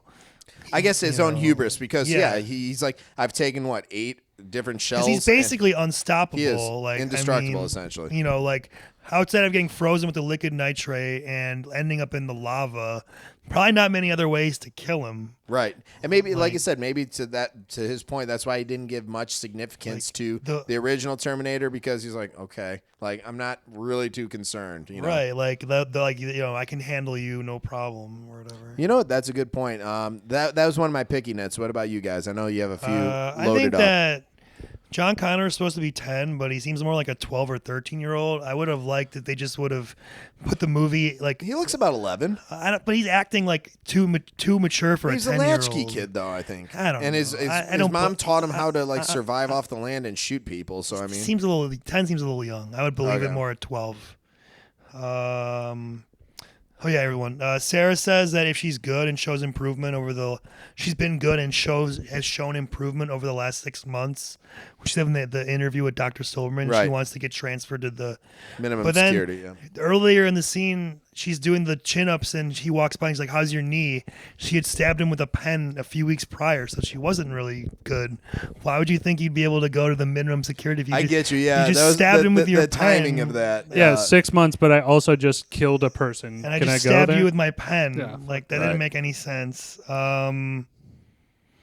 Yeah, I mean, I'll go with the one kind of in the psych ward thing. It's like, I kind of understand what maybe James Cameron was going with, is that these psych ward guys are fucking unhinged just as much as the people who are inside, in the walls. But what's up with the fucking licking of the face? Thank you. That was nice. Why? Why? I think it's supposed to show you how creepy and inhumane they are to her, and then makes you feel good when she bashes him in the nose with the fucking broom. Was that the same guy who T2? There's deleted. No, that was a different. There's extended scenes too where they tie her down and or they do something to her. Yeah, there's like sexually assault her essentially. Get close to that, but yeah.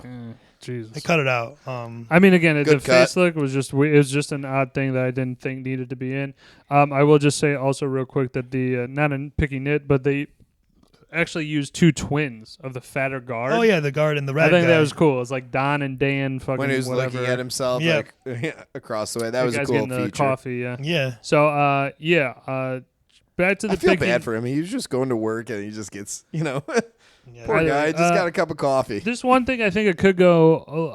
Now that I've thought about it a little bit more, it's kind of like, in my view of that opening scene with the humans fighting against the machines, I don't see how the humans would not have been wiped out. I mean, they have heavy artillery, they have floating, they have a fucking like Camino with a fucking laser gun on top, and I guess call us the cockroaches of that apocalypse, because we'll find our way to Okay, again, I'm even going to entertain that to say, like, again, I was thinking about is like, yes, John Connor is supposed to be the answer. And this is why all of this is happening. So obviously he has a role in this to win and whatever. And maybe, again, because I didn't see the final movies, maybe I don't know like if there is a plan or they have like a nuke that they need to insert into the brain of the the machines.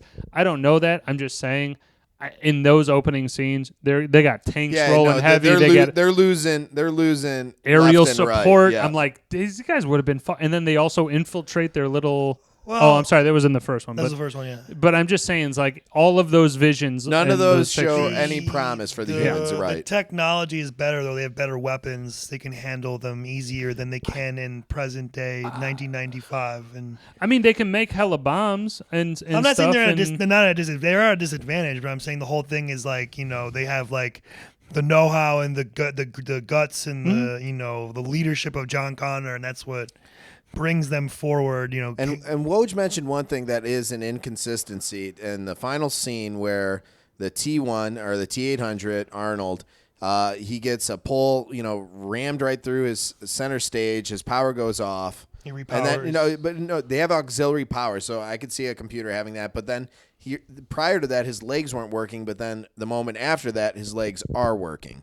Now, when I think about a computer, you have peripheral devices. The moment a peripheral device is severed, destroyed, broken, it ceases to work. But then he had this battery backup essentially, and all right, all systems go. It's like, I'm not sure if they had self-repair technology built in. It just, for me, it went from crawling. I don't remember because he crawls up the wheel. He doesn't really walk to him. It's what he's saying though is that the machine is essentially it is dead, and in most things with technology, if it is completely fried, like there is no ability to restart. Like the machine should not be able to restart itself future out technology. Of nowhere. I guess that. Yeah, I mean, call it that. But I was just like, you could throw that shit out on anything. Well, I know. I'm just saying, like, it's a movie. It's the future. I'm just saying it's kind of a cop out. And one of my another favorite scene. I know I'm dialing this back. The lowering down in the vat of molten. Yeah, the thumbs up. Solid. That was pretty cool. Can we? All right, let's go to quotes. Okay. I know you've been waiting on it. Okay. Go ahead, Ryan. I know. I already. Go ahead.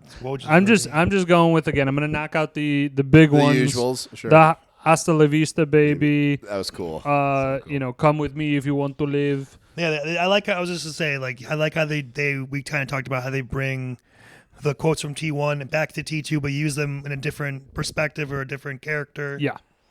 It's good to do that, and then also when they're teaching him like new slang and stuff like that, that's exactly what you would kind of expect to happen. Is that like, what was the other one where he was like, no problemo, right? Yeah, no problemo. No problemo. Chill out, dickwad. Yeah. He'll live when he shoots him in the knee. Yep. I like the whole back and forth him and John Connor. Don't kill people. Why? Because it's not good. Why? I'm a Terminator. I'm a Terminator. It's what I do. I know, right? Dude, he's kneecapping everybody in that all scene. the special. That is so great. That's what it is. You could have killed that guy. Of course, I'm a Terminator. I love that. Get out. The one dude who became liquid to get into the helicopter. He's like, out. okay, done. Like, I like it. Dude, that guy also dropped like 50 feet. He's fucked yeah. up. I know. The Chrissy, helicopter he's was sitting a fucked little bit low. Yeah, he's. I like the when he gets Chrissy. say that's a nice bike. Fucking the T1000 says that. I love when he's like, "What's wrong with your eyes?" Yeah, why'd you cry? Yeah, that was pretty callous. I like that. With the whole scene where he finds that the T1000 and the Terminator are both pretending to be people, him to be the foster parents and him to be John Connor, and he finds out about the dog or whatever. Wolfie, yeah. And he's like, your foster parents are dead.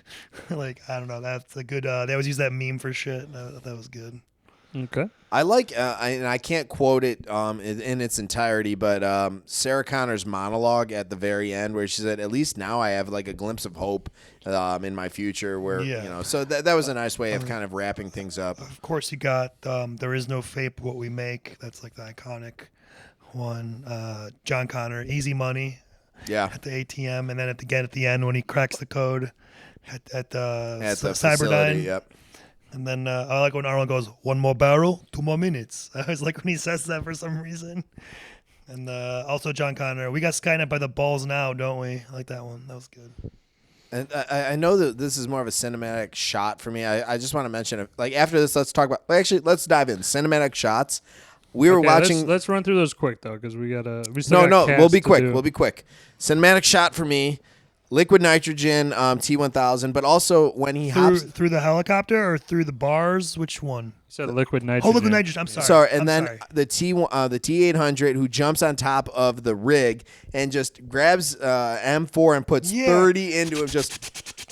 And just that was so cool. And then he steers the truck. Or and then grabs the wheel Yeah. and jerks it. That was such a cool scene. Or I guess cinematography on that was incredible. No, I'll also jump in on that. Is like when he gets his head fucking split. I think it's outside the elevator at the hospital at the psych ward. Yeah. He puts that fucking, and I love that gun that he uses in the second one. That you asked me the grenade launcher. You asked me in the first one what Or like the lever article action. I would like. I would like, and I'm gonna change my answer. I would go the leather jacket from one. Okay. And then I would go the shotgun, but it's like that pump The kind one of on the bike where he spins it Yeah, with and he's one like, hand. that's That's how a he's lever action reloading like it. Henry, man. Yeah, that dude, thing is I would sick. take that from the second one for sure. Okay. Was it the question again? I'm sorry, I forgot. We were at cinematic shots. Oh yeah. Cinematic Okay. shots. I like when the Terminator goes through the helicopter. He brings liquid metal, and then he says, And "Get like- out!" Like we talked about. Or walking through that like barrier. Yeah. Like, just, Also, what was the other one? Fuck, I had it. It's all right, Bobby. You got one while he's thinking of it? I think just seeing the cachet of guns, that was a cool scene. Like she opens up her and you just see a bunch of AKs, a bunch of, and then she's ready, man. She's ready. Both slow motion shots, like we talked about in the hallway when they first confront each other in the mall, and also in the mental institution where Sarah's about to escape and she sees the T800 and she thinks he's there to kill her again, and she runs Yes. back towards the bad guys, and then you see the T1000 go through the bars and the gun won't fit. And then, The shotgun slug right through his face, then you see through it, and then it's yeah, just. those are a couple. Also, I love the Arnold jumping off the motorcycle down to the one thing. It's like you can clearly see the stunt double, but he don't. Yeah, You you're don't right. care because You it don't looks care, it looks so sick. He actually did that. That was amazing. Yeah. I was gonna say that it was absolutely him. Again, we talked about good blend of practical effects and CGI in this movie. Practical stunts and CGI All when right. you needed it. Well, as Woj So- mentioned, we'll try to fast forward this. So a we little gotta bit. go. We gotta go to the cast. Yeah, I just so I was didn't- gonna say cast and recasting. Okay. Okay. Fi- Ryan, start off. Okay, well, actually, it was an idea they had. They didn't go with it, but they were originally, I think it would have been cool as fuck, even though Robert Patrick's amazing. They're going to have Michael Biehn as the T-1000, but like looking like him, and she wouldn't know, like Sarah and shit. And the audience wouldn't know until, like, that happened. I thought that would be cool as fuck, even though, like, It's been done before. not what Mountain Ball back then, but, again, Robert Patrick was amazing, but I thought that would be really cool because I love Michael Biehn, so I would be in favor of that. Let me just maybe elaborate what I mean by that. Is that there's always been a premise of that thing of like, this is the same. It's like that cliche thing of like, oh, I am his evil twin. Like, that they've done that bullshit in like the 40s and 50s. I don't think back then, though. I think if you would have seen that, I think people would have been like, you would have thought Kyle Reese is the good guy again and Terminator's the bad guy, and then like a similar vein of like the movie with Robert Patrick. I'm just saying though is that I feel like it's already been done in Hollywood, even at 84. Where there is a same person in a previous movie or I think previous I part, think it's lazy writing and when now they it's do like, that, to be well, honest. now he's bad. well, because right? he's a shape shifting Terminator, so he could do that if he touched Kyle Reese. Technically, I know, but I'm glad they didn't go that route. Honestly, I think it would have been cool, maybe, or at least for like maybe like one scene, if he somehow could have just done it for like one quick fake out, because he can shapeshift whenever he wants. I wish we could have seen Ed Harris as a recast for one of the SWAT guys. That's just me. And then Ed Harris isn't any bad. recasting? Yeah, Ed Harris is good. I don't have any other recasting. I don't have any recasting. I have other shit. Okay, like pray what? tell. Like that guy's. Like I like. Yeah, let's I think run that John's guy's. foster father, Xander Berkeley. That guy's in a lot of things. The foster mothers is. I was gonna say the foster mother. Vasquez from Aliens, Jeanette Goldstein. And then Dyson's wife is in Law and Order. Yes, she And then, is. of course, Hank Dean Norris, the SWAT team guy. From Breaking Breaking Bad. Bad. Hell yeah. And that's all I have.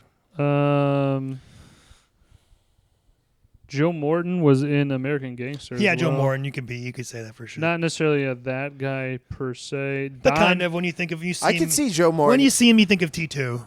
I'm Yeah. just saying you could have flipped him out. I'm not sure with what Well, actor. originally, they had offered it to Denzel, but he was like, "Nah, I don't want to do this because like all he does the whole movie is act afraid and scared." Oh, This is Denzel in not- that would have been a cool Yeah, he take. turned it down. There's Don Lake as like that guy. He's in a bunch of. Oh, Okay, Don Lake yeah. for sure.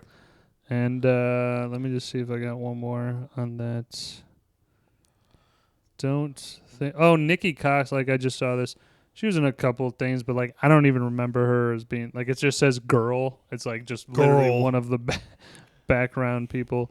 I don't have anybody else in that, but I do just have a couple. I think I guess shout outs would be Edward Furlong comes out to Banger. This is like his introducing. Oh, that's Edward right. Furlong. Furlong. They Yeah. fucking- They cast him outside of I think a Boys and Girls Club or something. Was he in American History X? Right? Yeah. He had a pretty good career. I will say that. I do also want to mention, like, Bobby, I think you mentioned it before. It's just a great dynamic between Furlong and Schwarzenegger. Like Oh yeah, all the scenes with them like bonding are great. I mean, I don't And she think explains like, hey, I like the man of my dreams is actually not even a man, or like not the man of her dreams, but he's like you know, the the best father figure, he'll yeah, ever have will be the is a Terminator. robot, He'll never yeah. leave him. He'll never hit him. He'll never. You're right. So that was a cool dynamic. You're right. Go ahead. That was it. Okay. So good on cast. In All right. terms of- We already kind of talked about spin-offs, unless you guys want to dive down that rabbit hole I got anymore. one. I got one. All right, And then- run it. Okay.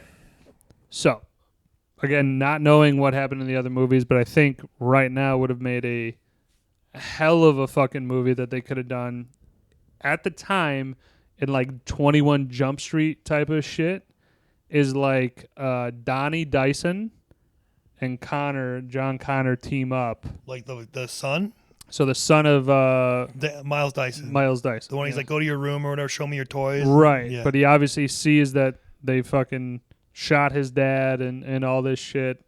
And, you know, he's obviously a little younger, but I think it could play if, like, Connor was, like, 30. Dyson is maybe, like, 22 or something, 23. And they're just doing, like, action-packed type of stuff. Like, again, it's not a great sequel idea. I just think it's, like, something that could work. Because, frankly, this is what happens with a lot of these movies is that the main actor gets old for an action star. Happened with Sylvester Stallone, where him playing a fucking action guy, I don't buy it anymore. Harrison Ford, I mean, list goes on and on. I just think that at a certain time, like, I think Arnold, even into the 2000s, still pretty buff dude, but, like, it's starting to creep up there, right? Where he's just a little too on the old side to get the... In the sequels, they have him looking older, and they have reasons for it Right. if you watch them. But like, yeah, like you say, you get old, and it's hard to be the same I guy. guess one for me is not so much a spin-off, but how about Sarah Connor, who is totally unhinged? She takes that shot at the computer developer Dyson. Like, she had the shot, and she clearly wanted to kill him. Like, clipped no him in the offense. fucking shoulder, though. No, but then even drops him to the ground. He's sitting there with his family. I wish I could have seen this movie. Boom, boom, boom, boom, boom. Take him out and then go from there. Well, then it would have saved Well, the... they talked about it in the movie that someone else would just continue his research. No, I know that, but they knowing, because, you know, when she got there, knowing that the laboratory has the underlying, you know, assets, you could have So- eliminated him and just gone to the lab. I think I get what you're saying, Bobby, is that there's a very clear logic of, like, all right, we get Dyson, the guy who's developing it. Jesus, that sounded real Chicago. We can get Dyson there, Yeah. and then we fuck up everybody else. All right. I'm just saying. But that- I'm just saying you could then just simply go like, okay, well, all his research is at the lab. Let's fuck that up. she Well, I guess they were trying to cat and mouse it. Like me, I like going in guns heavy. I'd rather be like, okay, where's the rest of it? It's over there. Okay, thank you. Pum, pum, pum, pum, pum. All right, let's go over there. that scene is basically like her becoming a Terminator for like a hot minute, and then her Maybe that coming back to humanity. her realizing that and being so scared of what she has become that she can't go through with Well, it. she also has the dream though when they're at Enrique's place of if she was to be that dream sequence is if she that's raised a child like and normally, just didn't Yeah. meet the Terminator and just was fucking Right. Jane Doe. Yeah. And so I get that, you know, they're trying to show humanity in that. I just look at it like you could have, if you're trying to make this like a movie where you're like, hey, we don't want an actor. Joe Morton's not like a super popular guy, but I'm sure he costs money. Like, hey, less screen time. Boom, boom, boom. Kill everybody. Moving on. You know, make it a real Well, shoot 'em up. I think again it has to do with more of like if Sarah Connor kills him, then she's very unlikable, and you want to like her. But I She's the like hero. her Like more you as said, a it's badass. a different take, though. Yeah, because As in a this one, she's badass, unhinged. She's still badass. I'm on fucking board. But she gets them on board, and he has all the info of where all the research is. They get them into the lab initially. Also, you need Dyson. You're right. You needed him. he has, like you said, if they said if you kill me, then someone else would just do my research. Like even though I'm not going to continue on with it, someone will pick up where I left off. So I like that his actualization like played into the movie. He's like, you know what, you're right. This is done. I'll retire tomorrow. But then he's also like, I can't just do that. We need to end this today. Also, it kind of shows like that she's kind of taking direction from John Connor a little bit. Like he said, like, let me be a leader. Like if I'm going to be this great leader, like listen to my ideas. Or it took that scene of him showing like his like robotic arm. He's like, yeah, this is what you're going to basically create. And, you know, all of human, like, he's like, I don't want to be responsible for one life. He's like, yeah, 3 billion, you know. So I really enjoyed that scene. I was just curious if we did a spinoff. I had a quick one, just really quick. I would love to see a prequel of in between movies of Sarah, like how she ended up in the Malnutrition, like the mission of her going to blow up the computer factory, maybe a little before of her just becoming the badass she became that we see in T2. And then pre going into the mental institution, like the events that led right up to that. I think that would be cool. I just have a couple quick others before we get to rate it. I just had to mention it's great to have director doing 2 movies consecutively in a sequel. The same vision, you know, everything. But I mean, it's also usually in these sequels that they have, they're usually guys who are pretty. I mean, not necessarily in sequels, but like if you have a franchise, usually always the first couple movies of the franchise are pretty good because they're done by the same people.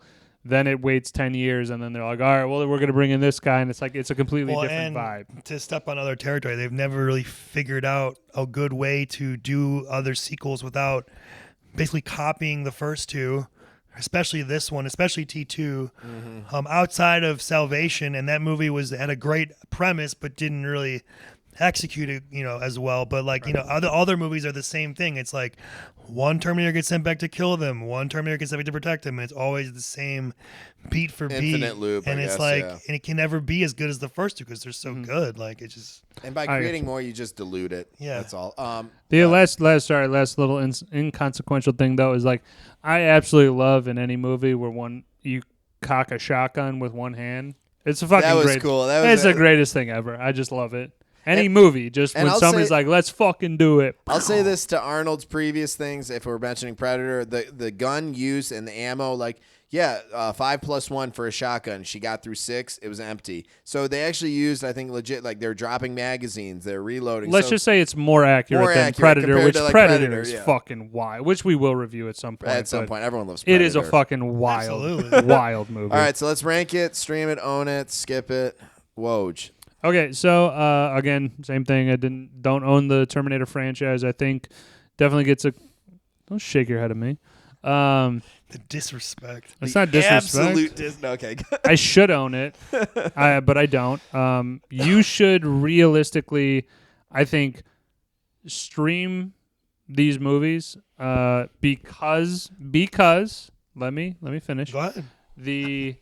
This is available on Prime for people. Because the Terminator franchise, this is why I say with any large sequel, they're just going to keep making movies. If you want to like know the whole arc of exactly what they do from T1 to whatever they're fucking currently at, I think they're making a new one. You know, I'm just saying that you have the ability to stream then 9 movies or so. To me, it's not an absolute own, but it's still a great action flick, classic Arnold. I'm going to go with this one probably an 8.5. Right. 8.5. Well, this movie is a fantastic movie, one of the greatest movies of all time. Almost as good. 520 million. Yeah, I mean, I very close to being, like I said, I love it almost as much as the first one. I just like the first one a little more.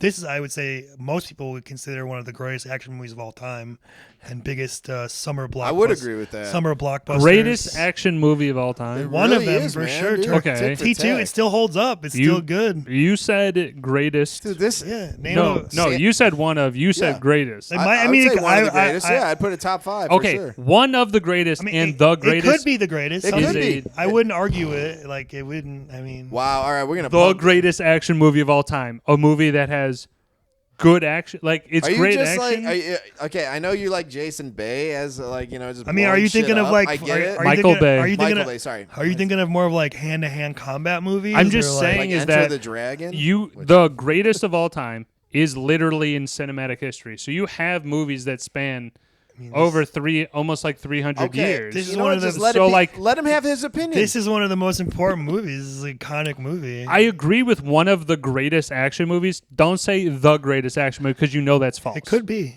I mean, I don't know.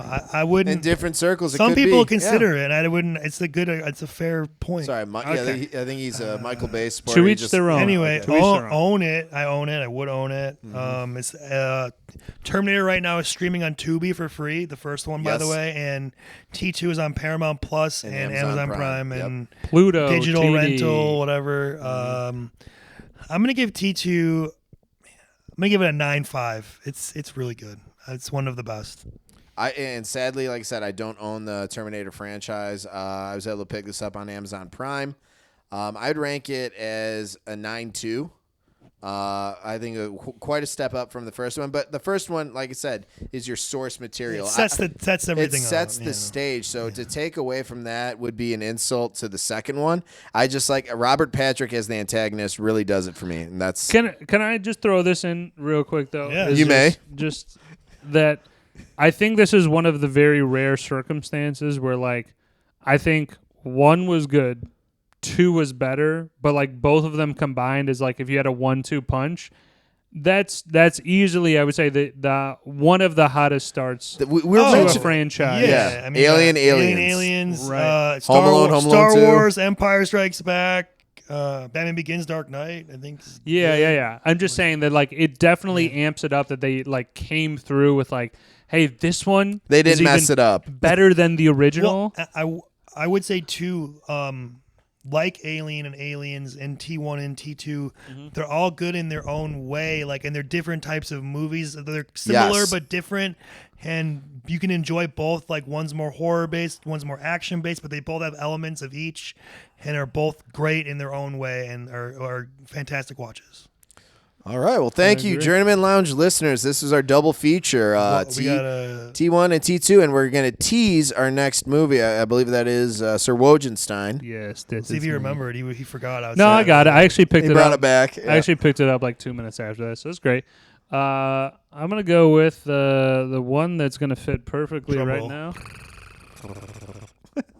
Pineapple Express. Oh shit! Okay. This one's gonna be a So good. real great. Seth time. Rogen, what is James it? Franco. James Franco and Daniel McBride. A lot of others too. Yeah. Yeah, we'll fucking chop that one up when we get back. But yeah, I just want to say the Love double it. I feature can't wait. is I think we will do more of those, but again, We'll I give you th- better No. I think we did it fine. I just think that we want to maybe give the listeners and anybody who's out there maybe a little bit more notification. That's what I'm that, saying. hey, A precursor, a better precursor to this We- type of stuff. We kind of fucked up with timing. but Certain movies deserve. Each of them deserve their own. Right. We couldn't. discussion. Yeah. I absolutely agree with that. It's like you can't shortchange the Terminator just because T2 maybe I would say more favorable Sure, for most people. for most people. It's Yeah. like you can't go to Empire Strikes Back and skip Star Wars. Exactly. You got to talk about Star Wars. It doesn't exist without the other one. Right, yeah. I mean, again, any trilogy is very difficult to just kind of pop in. We've already kicked around Austin Austin Powers. Yeah. Can't go to Gold member first. No. Can't do that. Or But, you could just skip that one. So you would want to skip. Yeah. all Right. all right. Hard pass. All right. Good stuff. You want to wrap this up? Put a bow on it. Yeah. So again, T1, T2. What a great discussion though. Just because again, I think it always goes best when somebody is like, again, this is one of Ryan's favorite movies and franchises. Passionate so about it. Yeah. It always makes the conversation better. But yeah, the Journeymen Lounge podcast will be back at you. We got some, again, I keep kind of teasing all this shit, but it's going to be a very eventful, I think, football season. I think that's what we're all kind Oh yeah, of we're all gearing ramping for. up We for got that. some irons in the fire. Yes. Yeah, that's a great way to put it. And I'm not kind of, but I'm really excited to see like what we're doing there. I mean, we're only at 40. This is the 41st episode. I mean, we'll have some extravaganzas at 100, at 150, 200, all that shit. Maybe And we have 50. Instagram. Like and subscribe, folks. Tell your friends. I think you follow on Instagram, but I'm not super savvy with all that bullshit. Yeah. But yes, the Instagram is up. I put the link in the description all the time. Again, we're just posting funny shit from the podcast. We have some other videos and game stuff, which I think on the next one we'll get into some gaming. Indoor shit gaming, as well. all right. And Yeah. we'll kind of start posting shit like that. But boys, I will say grazie. That was a fun one. We will be playing some golf tomorrow, Ryan and I. Yeah, I just want to say too, shout out to Toy Camera 6112. Dropped a comment on our Happy Gilmore review. We appreciate it. Thank you for the Thank you. support. We put in work for it, but it's fun, and we're glad that you enjoy it. Yeah, send us your comments. Send us your Anybody wants to recommendations. comment, we appreciate it. Yeah. We'll try and respond. Fuck Thank yeah. you. The Journeyman Lounge podcast will ride again. Thank you, guys. Adios. Take care. Adios.